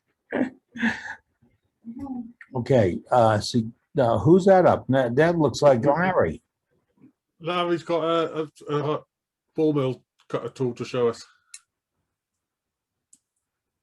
Larry, you're on. You unmute yourself, sir. We can actually hear you. It would be cool, but you press the space bar and unmute yourself. I can't do it from this side. What? Larry's locked out. Yeah, I actually can't ask him what kind of computer he's got. Larry Canterbury's in Ohio. Got me now? There you are. There we are. I got this ball end mill tool that I made, and there was discussion before about drilling out the bar. Well, what I've got here is a tube. It's a 1/2-inch tube, and the 3/8 end mill fits right in there, and seems to work fine. Wow. How are you holding it in? Glue? That's just glued now. And glue will, folks, don't laugh at it. Glue will work for that. Works. Several years ago at a yard sale, I got a hold of there was a cigar box full of various cutting tools like that. Square end mills, ball tools, center drills and all that. I paid $5 for the whole box, and I've made lots of things with them over the time.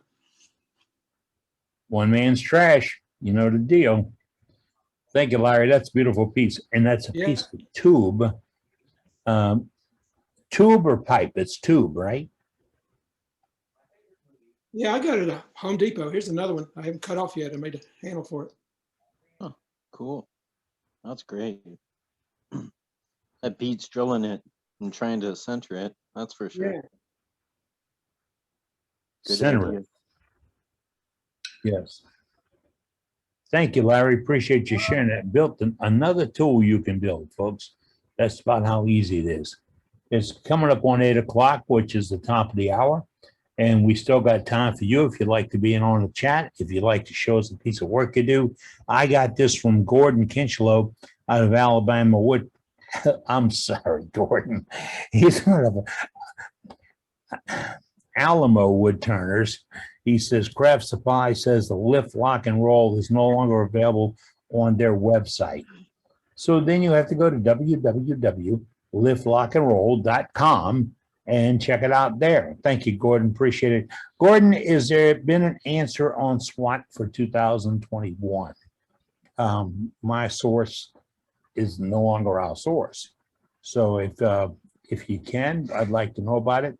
And Kim just threw in two links on a chat. It says the resin, the product is from Amazon, and the UV light. Oh, wow. The UV light is also from Amazon. What's that? I can demonstrate really quick if you guys want to see it. I have some UV resin on hand. It's a little old, so I don't know if it'll work, but it'll give you a visual of how this UV resin works with the lamp.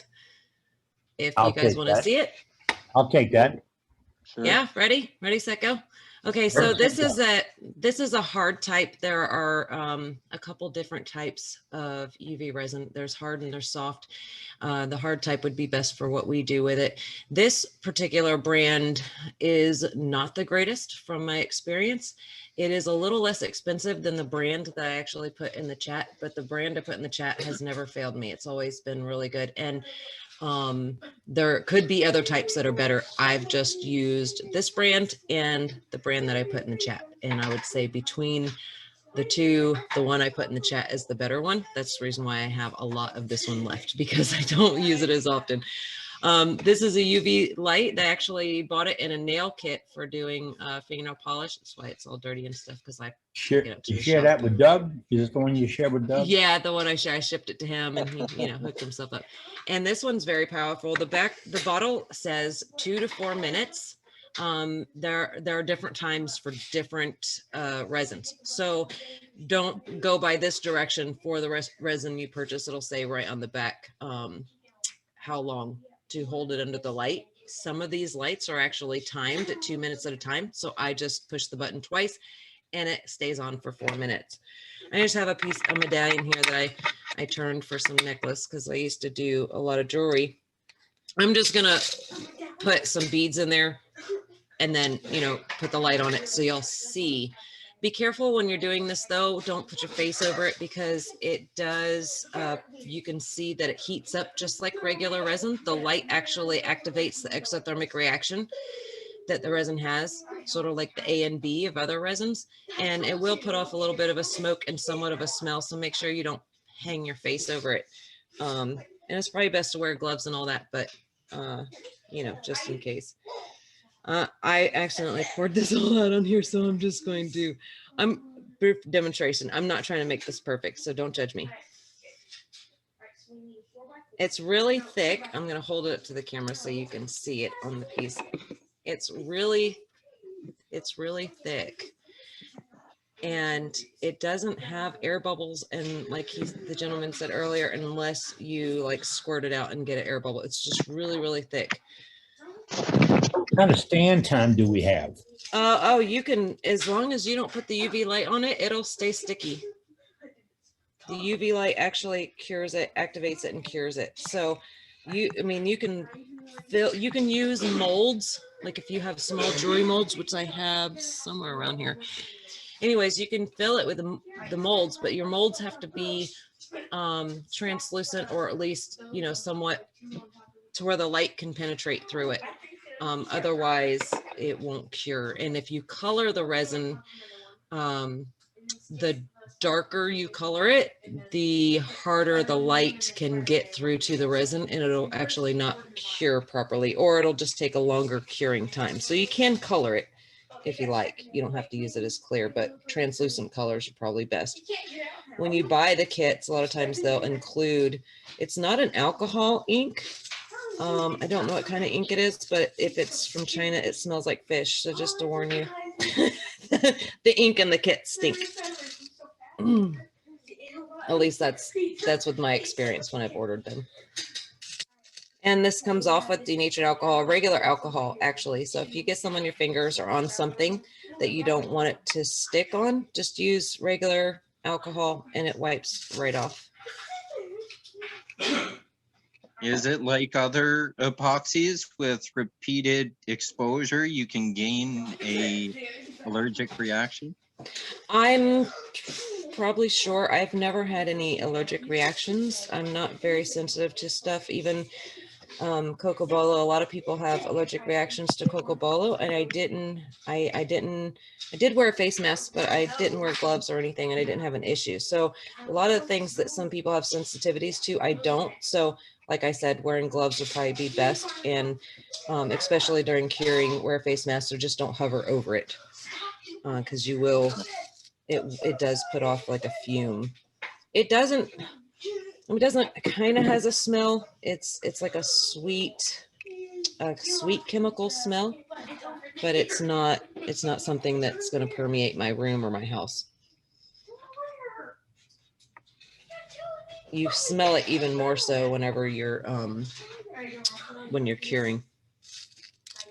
So I'm That's just interesting, Kim, because all the time I was doing those 2 pens, I never saw the smoke and I never smelled anything, but I did have a mask on. Yeah. I always wear it, but my experience is the thicker, the more, it's kind of like with regular resin, the more you mix in one container, the more the exothermic reaction, it actually speeds up the cure time because it's making it hotter faster. And it's kind of like this. When I do flat pieces like this, I don't really have that much of a fume or a smoke. But when I do the molds, and they're only, you know, they're about that, the molds are very, very small. When I fill the molds, I can see, because there's more resin in that mold, it does get hot and it does have a little bit of fume. But like I said, it's better to know that that's a possibility and just protect yourself. I don't care. Hey, excuse me. Okay, Kim is demonstrating an epoxy with the UV light. I made a mess on my desk. That was discussed earlier this evening. And jumped right into it and did a little demonstration for us. She just poured the epoxy, put some beads into a piece that she turned a while back, and now she's going to turn on this UV light that will cure it. This product is soft and pliable right now. Yes, and it will stay that way until you put it under the lamp. So if you get it on something and you leave it for a day, you'll come back and it'll still be sticky. Wow. It only cures with the light, which is kind of convenient, because then, you know, like you said, your working time is like until, you know, forever. And this has a tip on it, which I pulled off the whole thing, but it has a tip, so you can pour it in. And I think they also come, I'm making a mess. It also comes with a tip, sort of like super glue does, where it makes this skinnier and longer. Yeah. Yes. So if you have a little more detailed work or what have you to use it with. I just don't have all that anymore because I never used it. And see, I can wipe it down. Obviously, if I wanted this off here, I would use denatured alcohol, or regular alcohol works just fine too. I just quickly grabbed this. And then I'm just gonna set the light over top of it. I think this one it starts out running for 2 minutes. And then I'll push it again to make sure. I mean, it doesn't hurt to run the light longer than what it says, because you might have some soft areas where the light couldn't, you know, get to very well. So it doesn't hurt it to overexpose it to UV. I don't think there's such a thing with this resin. Just make sure that these bottles come dark for a reason, so the UV light doesn't get in there. But if you have anything that you don't want to cure yet, make sure you get it away from the light, because anything that it's on and it's exposed, it'll cure. Hey, Kim. Yes, sir. I saw a demonstration not long ago with this stuff, and the guy was saying that there is different UV wavelengths. Some resins go at one wavelength and other resins do it another wavelength. Have you seen any of that? I would say that those flashlight UV flashlights, I've seen on like craft shows and stuff them using them. I think they're stronger. And this one, you know, this is a USB, plugs into a USB. So I don't know like the technical, you know, end of that, but I'm sure you can find out when purchasing the resin what, you know, UV light works best. I mean, I've never had a problem with, you know, with this particular UV light that I put in there. And you may have to run it longer. I like the way that it's laid out flat. I mean, look at how it puddled out. It reminds me of a spaceship coming to. Y'all scaring me again. Come on. Kim, I got one of those lights, and I also have a little flashlight, and they both work equally well. They work really well. Yeah, I don't. Like I said, I don't have enough experience in that as far as that goes. I've always just used. From what I read, it has to do with wattage more than anything. Some of the real cheap lights are low watts, and it doesn't cure it very well.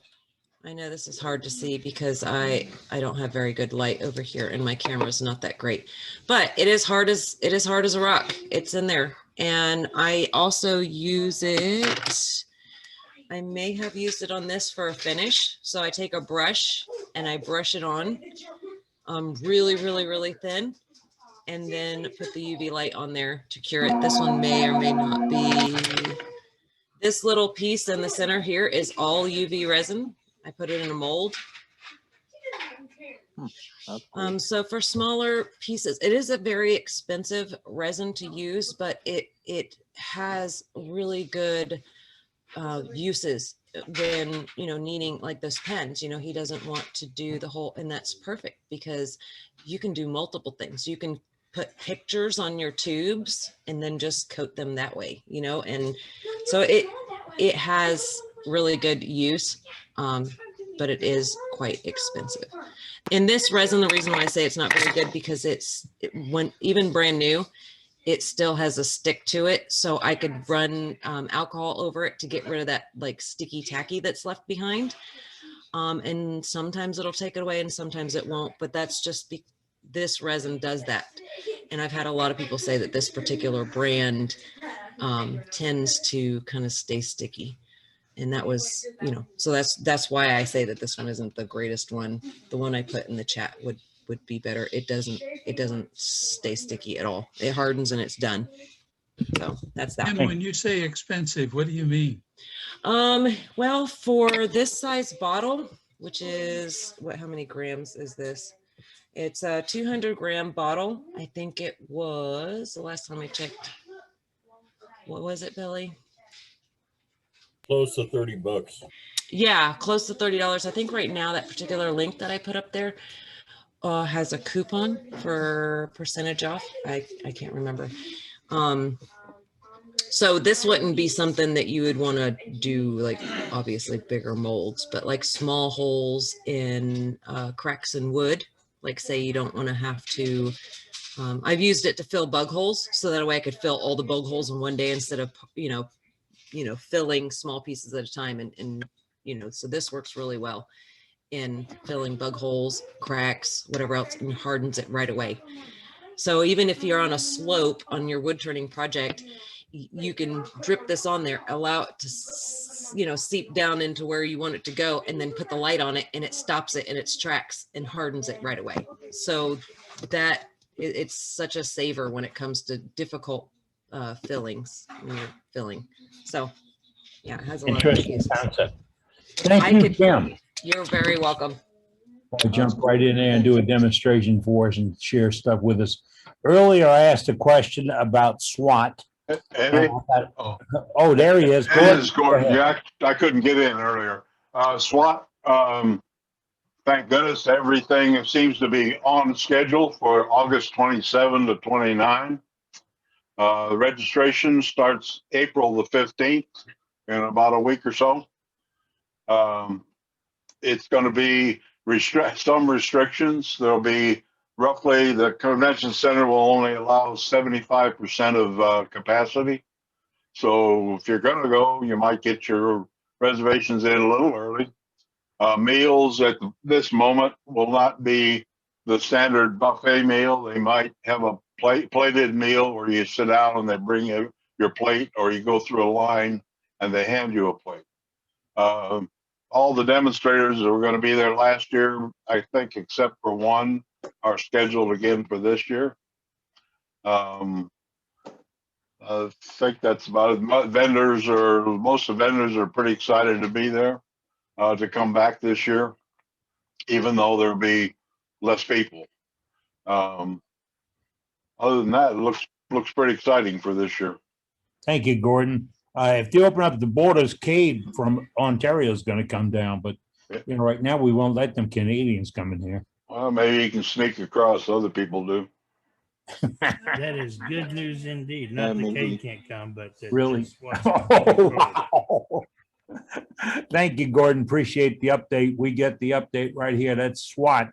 And if you don't know about it, SWAT is Southwest Association of Turners. It is an organization that puts on a symposium, and it used to be every August. We missed 2020, but SWAT is put on by a group of clubs. That's right. There's no master line or anything else. It is people who turn wood and love wood turners get together and put this program on. And it's the fairest program I've ever seen because everybody's equal. There's no hierarchy. And the second is, no matter what you think, because this is what I think is the best wood turning symposium in the entire world. I agree. Bottom line. So if you don't like SWAT, you don't like SWAT. but I never have a bad time. In fact, I'm the little guy who's gonna be out on I-10 in New Orleans with the summer out looking for a ride because I can't drive anymore. But I'm still gonna go to SWAT. If I gotta mail myself there, I'm gonna be there. All right. Who do we have somebody else up for gallery tonight? I'm trying to get over here and take the spot. No, I don't think we've got anyone else at the moment. Okay, 14 minutes after the hour. If you got an item you like to show, I'm going to get back to this. Tom tells Kay, just come around on our southern border. We can walk across, you know, and probably get better health care. Oh, I shouldn't say that. All right. Jeff Schnell says, Eddie, Captain Eddie. Yes, sir. This is Dave George. I have a pretty basic question, being a new wood turner. If I can ask the group, I'll get probably 1,000 different answers, but I understand that. But I was turning on just a mini lathe, on an Excelsior mini lathe for about 4 years. And I've just had the ability to step up to a Jet 1642 that I picked up used out of Minneapolis area, and it's really a swell lathe. But I need to be looking at upgrading my chucks on it. And what I've used on the mini lathe was a Nova G3, I think it was. And how do you size for going up in a full size lathe to a 16-inch swing? How do you know what to buy for chucks? I mean, I'm bringing everybody back down here to the basics, and I apologize for that, but that's how I learn, I guess. Well, boy, you just opened up a can of worms there. I figured so. Okay, all right, we got our finishes. Now we're talking chucks. Well, You can take your G3 and convert it over to your existing lathe by putting a new insert on the back of the G3. G3 uses inserts, and I had a 1 inch, and I just had to upgrade mine to 1.25 inch insert. So depending upon what your new lathe has, you can get those adapters, and I think they're somewhere around $30 a piece. Saves you having to buy a whole new chuck. So just one thought. And I have thought about that. Actually, I just started doing some research on that today, so I can use the chuck that I have in the jaws that I have. But when you start going from a 10-inch lathe to a 16-inch lathe, and you want to start turning larger blanks, either bowls or platters, do you need a larger lathe or a larger chuck in order to take the torque and things like that? Just put a new set of jaws on. Put larger jaws if you want a bigger one. Like that G3 will go up to a 4-inch jaw. Okay. You know, I had a 1642 years ago, and I used the Supernova 2s on it, which are recommended for that size lathe. And you can spend more on a chuck, you know, but that Supernova 2 will work fine on that. Okay. Yeah, I have several Supernova 2s. And like you, I started out with a G3. I still got both of my G3s. I just changed the insert in them, and they work fine with my bigger lathes. Okay. But you could, on that G3, you can go up to a 4-inch jaw. I heard somebody say. Yeah. Yep. Okay. Yeah. The one major advantage in Nova chucks is that all of the jaw sets are compatible across Nova's whole line, with the exception of the Titan. The Titan jaws are not compatible with any of their others, but all of their other jaw sets and their chucks are compatible.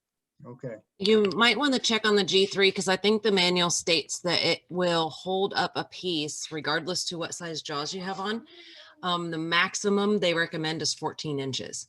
So I think I understand what you're saying. The the Supernova 2 will hold up to a 20-something inch, I think. I had this conversation with Nova not too long ago because of that. The Titan chuck will hold whatever. It'll hold the whole tree. You can turn the whole tree with the Titan. But you might want to check the manual because I think the maximum size that they recommend you turning is 14 inches. And that's no matter what size jaws. Obviously, the larger the piece, the larger the tenon or mortise you want to make for that piece, because it's better for stability. Plus, you'll notice a difference in your vibration you get when you do turn, when you do a larger tenon. Even with my 18-inch bowls, which my G2 or my Supernova 2 will handle, using my Titan helps while I'm turning. I don't get as much flex and movement. So it's a difference in just how it feels. But definitely check the manual, because I think the limit is, and I have pushed that limit with that chuck. So it can be done, just not recommended for safety. Yeah, that's on the Nova website also, about the size of bowls.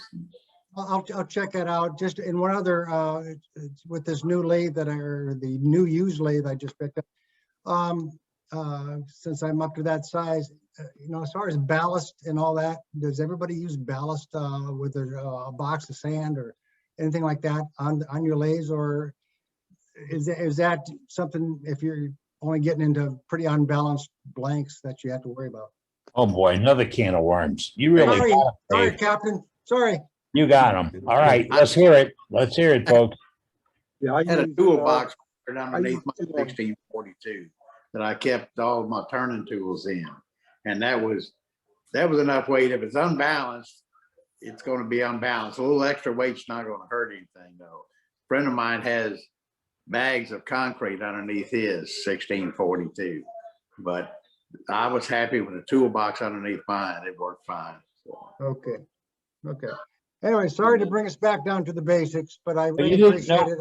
I find this group not only informational and educational, but entertaining as well. So I appreciate it very much. Thank you. You're welcome, Dave, and you're welcome. A question like that, somebody else has probably got the same question and just hadn't brought it up. So yeah. Well, thank you. Yeah. Some folks are rather embarrassed and they don't want to ask it because maybe I don't want you to know what I don't know. And that's what this program is created for. If for those that don't know, I don't miss SWAT one every year.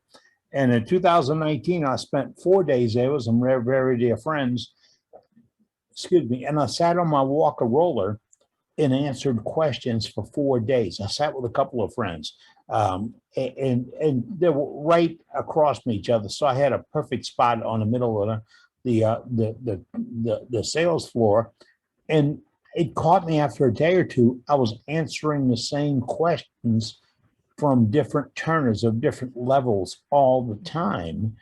And then I started saying, do you belong to a club? And the answer was, no, there's no club in my area. My club's got politics, or they think they're artists and all that stuff. And they didn't want to fool around with it. Well, this club is not full of artists. It's full of wood turners, and we're here to help you. And I came back, sat with Ronnie Bonnet, my good buddy, and we sat and talked about this and said, you know what? We can build this on the internet. We can create our own website. We do a newsletter each month, which has got photographs and tips, hints, and tool ideas. And I'm working on that right now, tool ideas.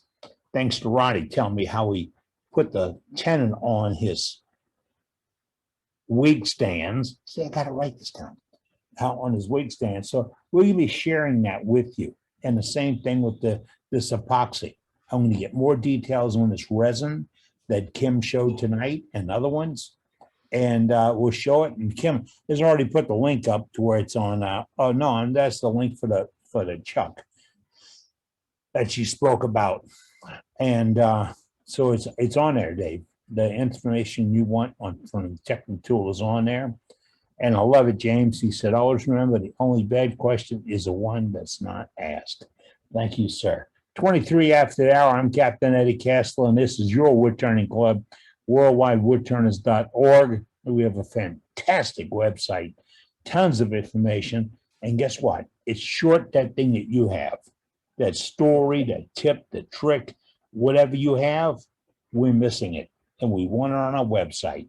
Contact us. We have a contact thing right there. Also, you can email it to me, worldwidewoodturners@gmail.com. No magic to that one. worldwidewoodturners@gmail.com. Anybody else up for gallery tonight, Paul? Nobody at the moment. Eddie, Oh. I've got a question for you. Do you Hey, remember John. do you remember when the Southwest Turners was called Texas Turner too? And it was held in the football stadium. Well, no, the 2 years I was there, it was held in, forget where it was. It was a nice big convention center. The last year it was Texas Turner too. I was a demonstrator there. I don't remember what year it was. That's and it grew. And it grew and it grew and it grew. I think it's up to 30 clubs now, maybe or more. Oh yeah, it's growing bigger. Yeah. Yeah, it has. And it draws names from all over the world. Oh, they do. Oh yeah. Yeah. Yeah, it was a great show. I really liked it.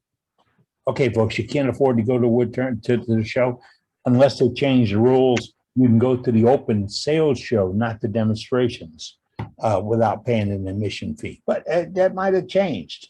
But I tell you what, the sales show is what it's all about. It's not the gimmick and the gizmos. It's the things you need. They will show you how to work with it. I'm going to miss JT Tools, the crew from there. They're no longer around, but they will actually let you work with a hollower right there. So will Lyle Jamison. He'll let step up and do it. It's right there in front of you. So it's a great program. Last weekend in August, and they're on tap for it. So please, I hope to see you out there. And if Cade can sneak across the border, we'll be seeing him at Texas. At boy, you got me. Yep, I got you on that one. Yeah, I hope so. Hey, Cap. Yes, sir. Hey, Billy. Tim Yoder will let you use that elbow tool too. Yeah, Tim's that miniature. You talking about that miniature wood turner? Tiny Yeah, that little bitty guy. Yeah, a little bit of wood turner. Yeah.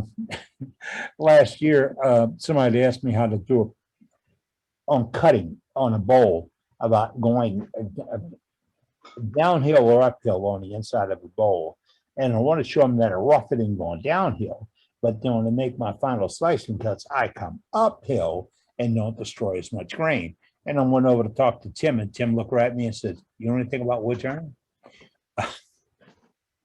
He's a great guy. Very, since he retired, he's got more time to work on this.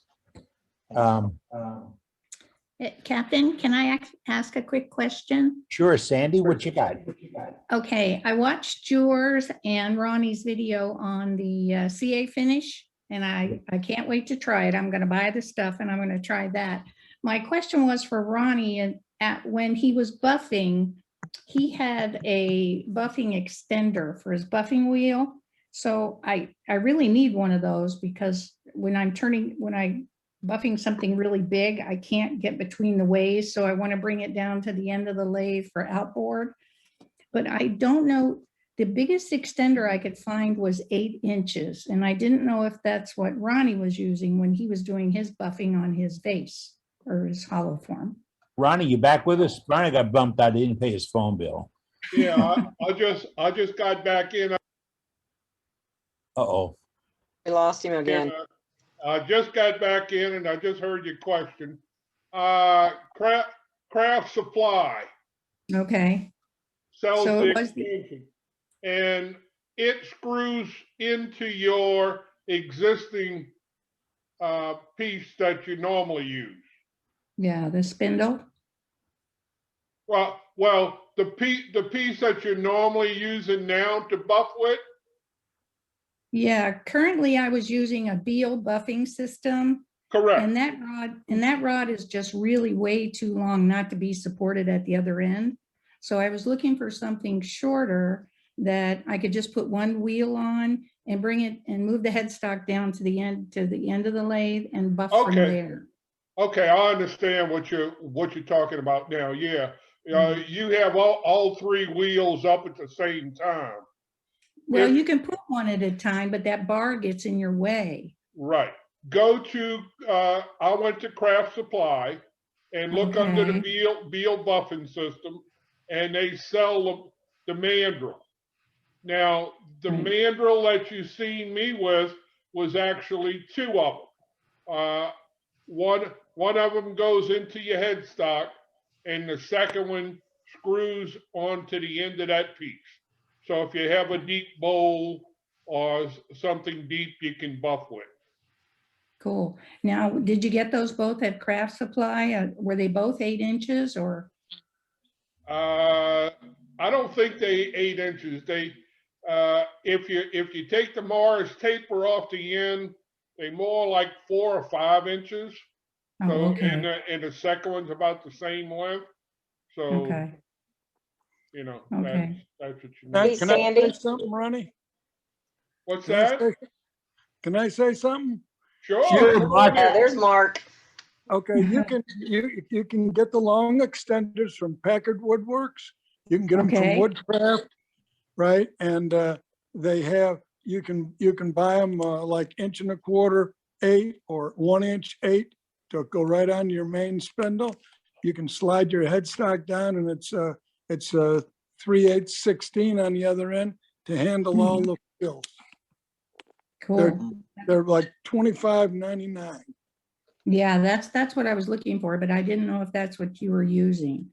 So, okay, and the Beal buffing wheels are actually larger than that spindle. They're 8 So inches. I have to buy a smaller one, probably 8 inches with a 1/2 inch opening, I think. No, the Beal offer small wheels tools. have, they're an 8 inch wheel, and they have a 3/8 16 TPI screw Yeah. through to go right in the end of the buffing extender. Okay, cool. Okay, because I have the Beal system, so I have all 3 of these wheels. All I was looking for was to be able to put some of that, what was it called, Vox, and then go into the Carnauba and just use the buffing wheel. Right. So, You can cool, do, thank you guys. and Sandy, that's called Vonex, and you get that from Mark, okay? Yep, I'm gonna get everything from him because I need it all, the accelerator and the 5. well, what I do, I'll Emailed just the tell other you. day, Craft Supplies has free shipping through the April 16th if you buy over $50 worth. Okay, I can send you everything you need. I've Oh, got the perfect. extent, I've got the wheels, I've got the compounds, I've got the Carnauba, I've got all that stuff. okay. Great, and I got your phone number, I wrote it down. Don't drop your, don't drop. And that's what I was going to suggest too. I got the whole works from Mark. Yeah. Fender, Yeah. the buffing wheels, the whole works. He's Oh, got you it. did? Oh, great. Yeah. Oh, that's even better. Thank you. Right. Sandy, great talking to you tonight. Appreciate you calling. And that's one of those great tips we look for and we get. Mark, I can't, let me see something here. I'm trying to get Mark's layup. Yeah, I'm here. Okay. Mark, we had a question earlier about using sealer on a piece before you do the parafix. Opinion. Well, I'll tell you what, I've been turning for what, 27 years? I have never used a sanding sealer one time. Because what I want the Parfix to do is to soak into all the cells. And so what you're creating then is cellulose reinforced acrylic plastic. I don't want to inhibit it from going into the cells.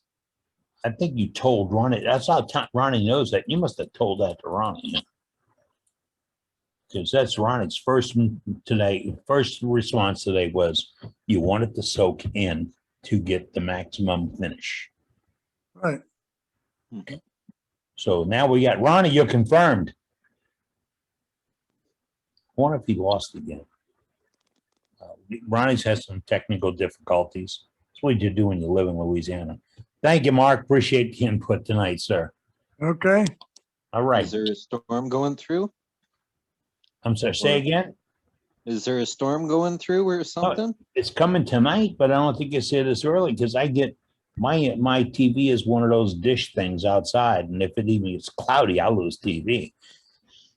And it's still up. But Ronnie, he's using, or he's back again right now. Again, I see him in the admit line. Yeah, let's see if he pays his dollar, he can come in. He put his dollar up, so I think he's back with us. Ronnie, are you there? Ronnie. I just clicked to let him in. Don't know if it has shipped over to him yet. I just got thrown out the door. Oh, Ronnie, you need to pay that bill, man. That's all I got to say. Poor Ronnie. Yeah. Hey, Captain Eddie. Sir. I see Hey, a lot of Jeff. people sitting Did there you have a shops. I see a lot of cool tool holders and organization stuff in the back. We need to share more of that stuff. We tried that one time, Jeff, but guys are for some reason, they want to be secretive about what's in their shop. You know, I'm not talking about the manuals and the plastic bags that are nowhere to see. I'm not talking about those. oh, I got a big stack of those. You want some? I got some of the 33, 34 years old vintage stuff. Never been opened. Definitely not used. Yep, I got a bunch of those that yeah, I've never even looked at. And you can't burn them. It puts off an odor. I would love to get photographs of how you do things in your shop, folks. That's what we have a newsletter for. And we'll restrict it in space. What the website is huge. I mean, huge. And we put our newsletter on our website and also on our Facebook page, my page, the club's page, anybody else's page will let me put them on there. And these are photographs and tips and hints and ideas, input, editorials. I've been accused of that. But let me see your tool holders. Let me see how you put things up, how you would organize your shop. And I talk about the little glass jars screwed underneath the counter. Guess what? They don't work. But I like to see some tips and hints. Send us the photographs. You know what you're doing?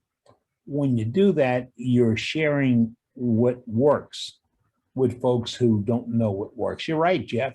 As we look through it, Kate's got that screen in front of Kate's. And Kate, is that a shower curtain? No, it's actually household construction vapor barrier. So I bought a big roll of vapor barrier and I vapor barriered the ceiling so nothing would go up into my vents or into the subfloor or into the rafters. And then I tarped down the walls. I framed in and I built walls out of 1x6s. That way I could build 6-inch shelves into the wall. So all my storage is built within the wall rather than hung on the wall, losing space. And then I made different shelves of different sizes for all sorts of different organization, whether it's tools, sandpaper, lathe tools, wood, all my hand tools and planes and saws and dovetail saws, fine tooth saws, all my epoxies and mixtures and dyes, is all built within the walls in the shelves that are built within the walls. And the walls are all vapor barriered, caulked and sealed, so nothing gets into my furnace and through my house. But I put those vapor barrier down across the walls, so every time I turn my lathe on, I'm not constantly having to clean and dust my shelves. It just hits the plastic, hits the floor, and I have a nice, easy, tidy area to clean, just to sweep it into a pile and clean it. I could show you quick if you like. Well, go ahead and we'll join you down there. We're going to have to create a rule here about this cleaning thing. Yeah. We have some good rules. Maybe we got to throw that one in. Nothing worries me more than going. I mean, Johnny Hughes is a good friend. Lives over in Ocean Springs, Mississippi. We've been over to visit him. We walked in. The guy I was with is a good friend, and he said, "Does he do any work in here?" And I said, "Why?" And he says, "Look you can see the floor. You can see all the shelves and see all the stuff, you know, because he's got a good dust collection system, and he cleans up. Must have a lot of time on his hands."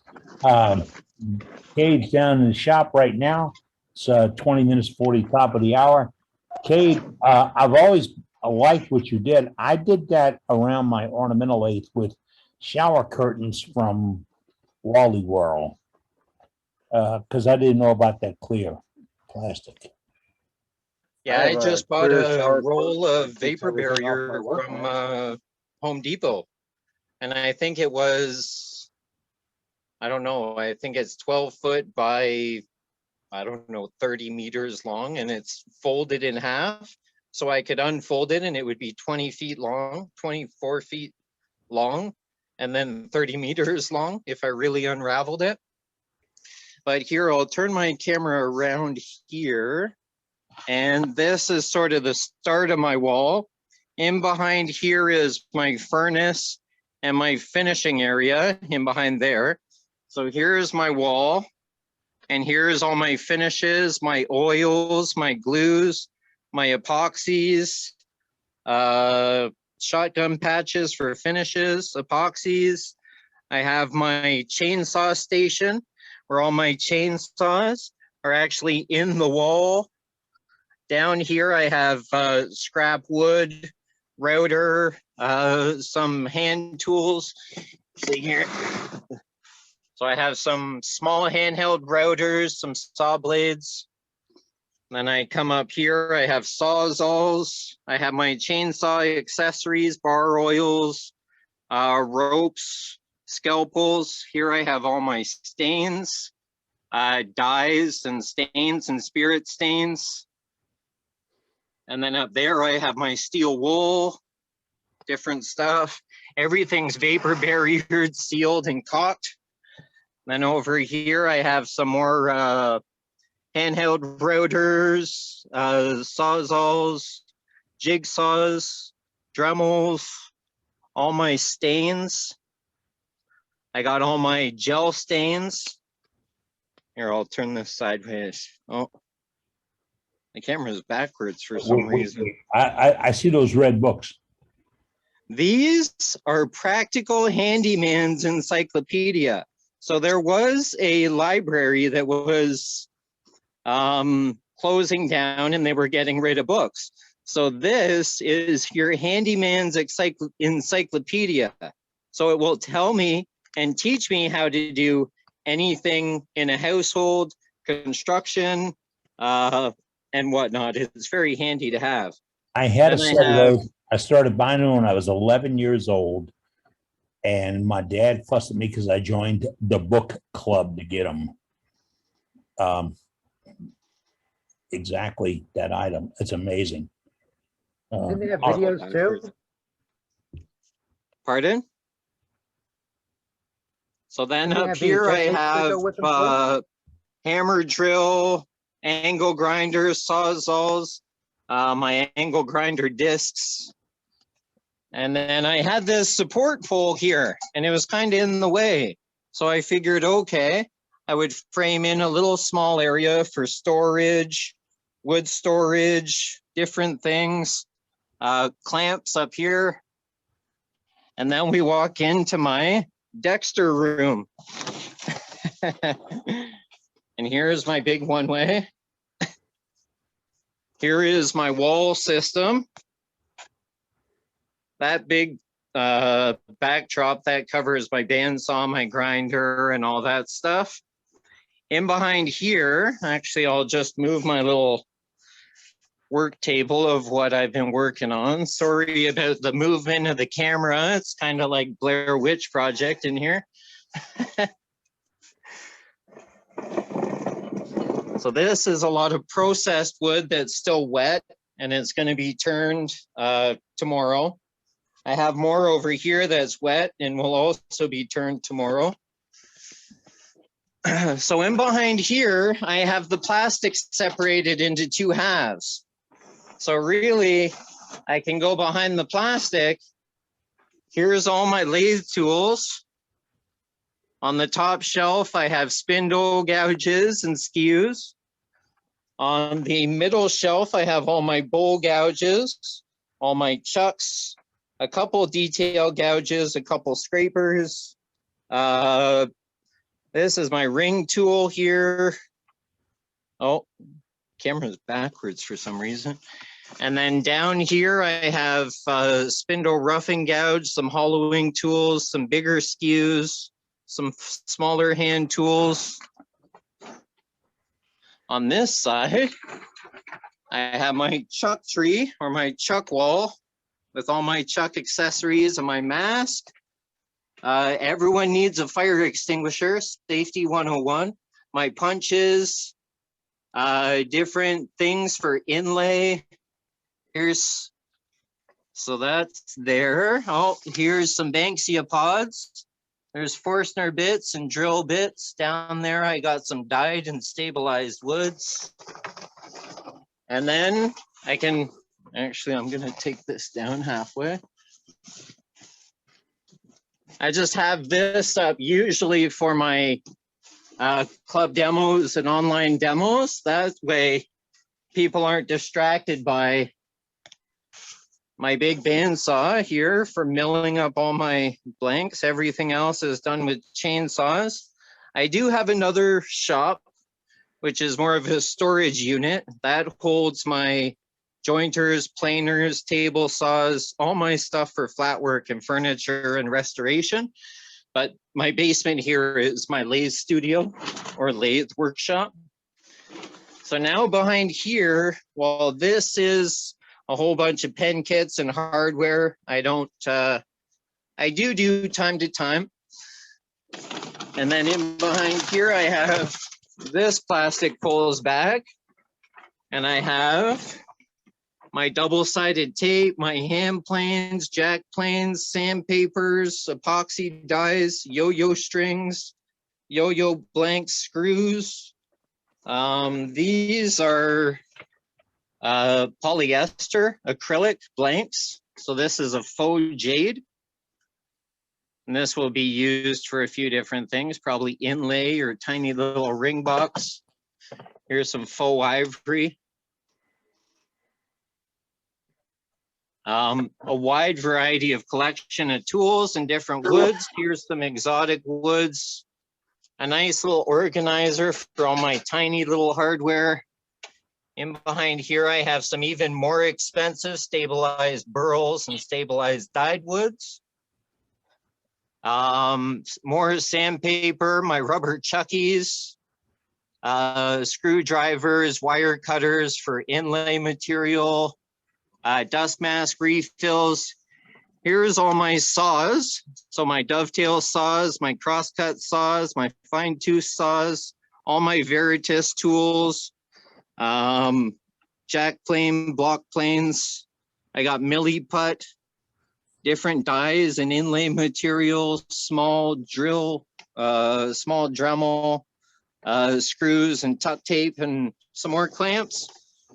And then what I like about the plastic is it just all falls back into place, and I don't have to constantly clean my wood shop. And I have my King Canada bandsaw here.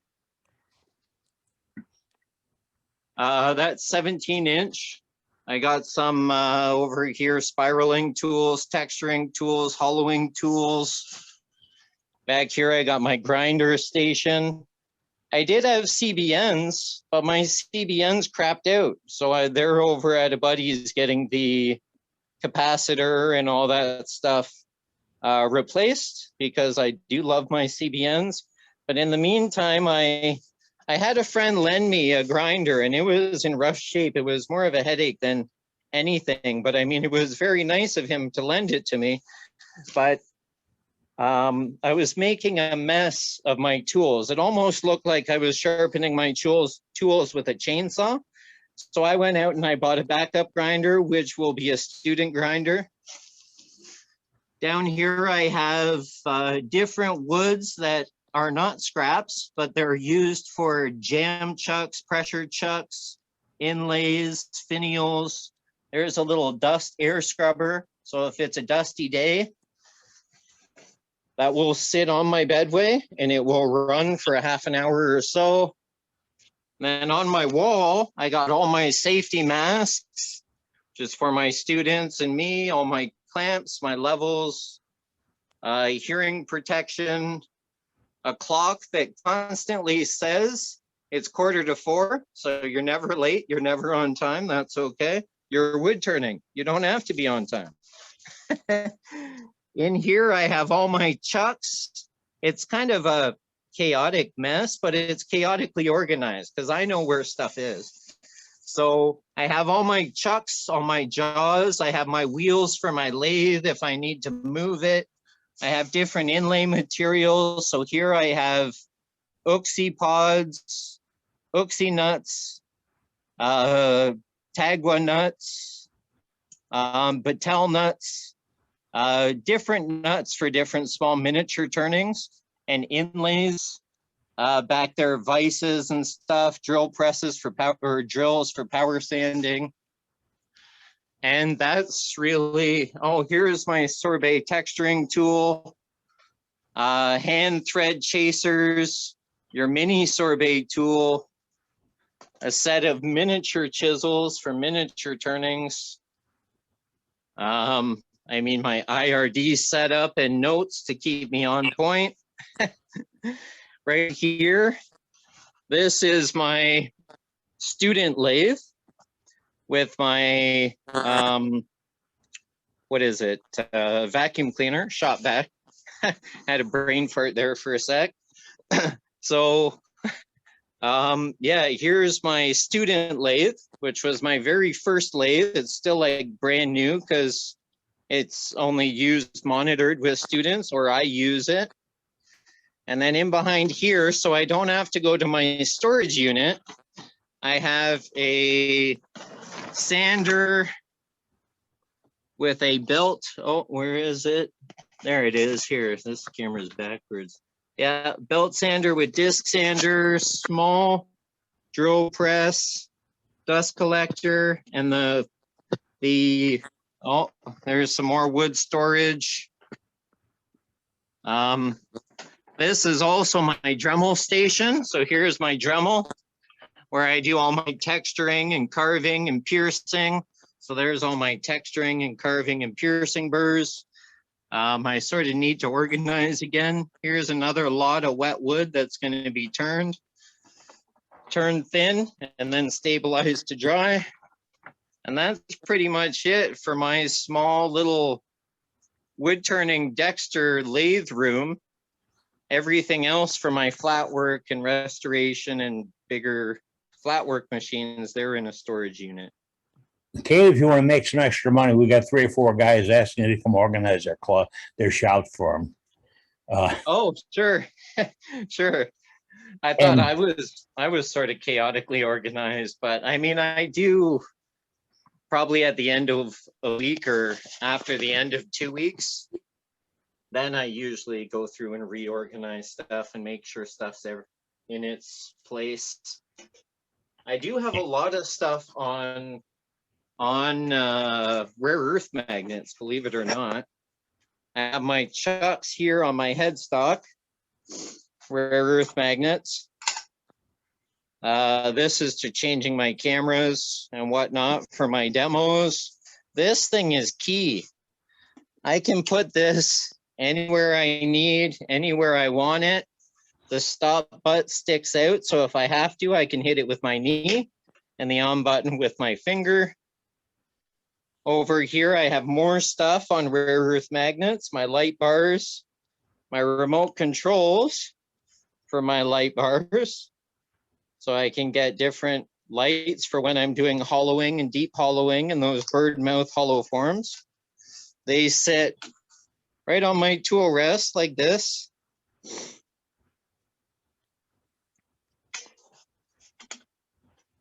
One thing you gotta have is that tailstock swinger. Oh yeah. Because you know when you're doing bowls and you got your arm out here and you're bringing it back, where's your elbow go? Into that nice sharp point every time.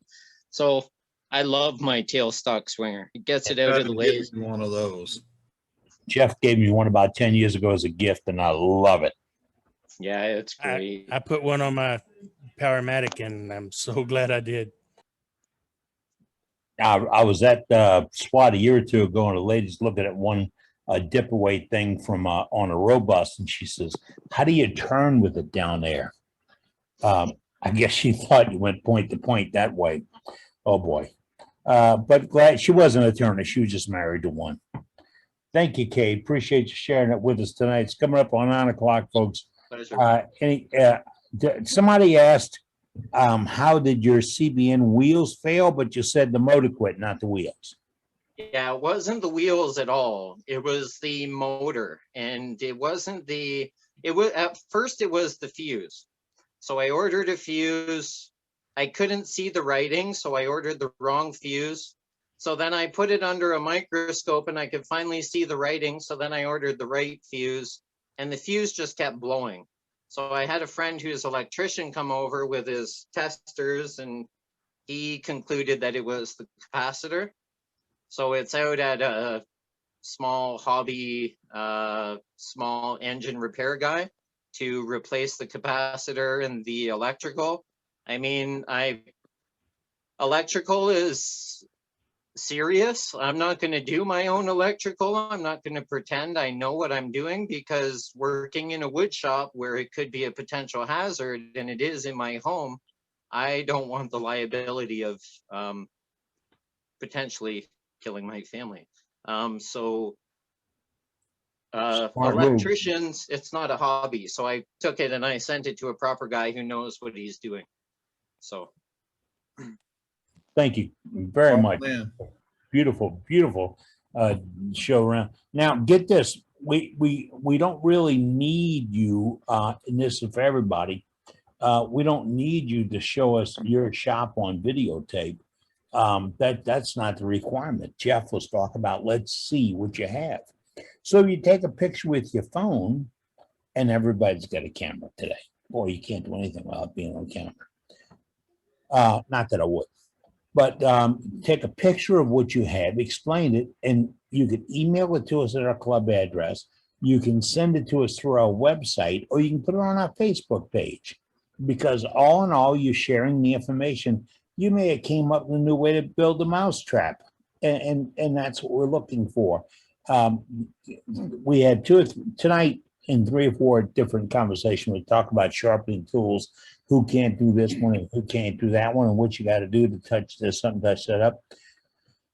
If you got an idea to make sharpening better and easier for somebody, share it with them, because that's where most novice turners, or even semi-experienced, or even rookie, whatever you want to call them, do not understand. You cannot do good work with dull tools. Bottom line, you can't do good work about it with dull tools. If you get them sharp and you learn how to use them, and that's all I would teach my students when they came here, is how to use the tool. I can't tell you how to make a vase, or how to cut out a candlestick holder, or anything else. I can talk to you about how to use the tools. I came from a cabinet making background, and when I started, the first thing the guy said is, "What tools do you know how to use?" And I mistakenly said, "All of them." And then he tested me. So anything else for a gallery tonight? If it's up, it's up. No, I don't think we've got anything else at the moment. Thank you, Paul. Appreciate the work you did tonight. Paul is out of the United Kingdom. He's one of our co-hosts, help us out, along with Brenda, Dave, Johnny, Kim, Trey. All these folks have stepped in tonight, and Ronnie Bonnet, who's been in and out. Once he learns the thing about cable TV, he will be with us all the time. But folks, we had a great evening. It's coming up on 9 o'clock, and that's about the time we'd like to pull the plug. So I'm going to give you a minute or two to say goodbyes, and then I'm going to pull the plug, and I'll see you back again right here next Wednesday evening, 6 o'clock Central Daylight Time. We open the doors. 7 o'clock, the official meeting. I think we got a demonstration lined up for next week. We always work on that. If you're interested, email me at the club address, worldwidewoodturners@gmail.com, and tell me what you're interested in. I got somebody said they're interested in doing some decals for us. We'll work that out. We will work that out, because you want that. And we have a lot of comments about Cade's shop tour tonight. Oh, wait. Before you leave, go to chat. Go right now to chat. And then on the lower right-hand corner, there's a square with 3 little dots. I'm going to click on that square, 3 little dots. The top line says save chat. I'm going to click it and the chat's going to be on my computer. So if I have a wonder about what Kim put in tonight for JAWS and epoxy and all that, we find it. We want to know with Barrera and those pens and that other item and some of those other gels. It's in there. That's why we asked folks, throw it in the chat. With that, I'm getting Nettie in a little bit. I'll be out of here. Y'all take care and be good. And remember the rule, you have to be safe. Thanks, everybody. Thanks, everyone. Take care. Thanks, everybody. Good Good night. night, everybody. Thank you. Good night. Good Good night, night, everybody. everybody. Great meeting. Good night, everyone. I'm boy. Night, everyone. Night, everybody. Good night. Night, everyone.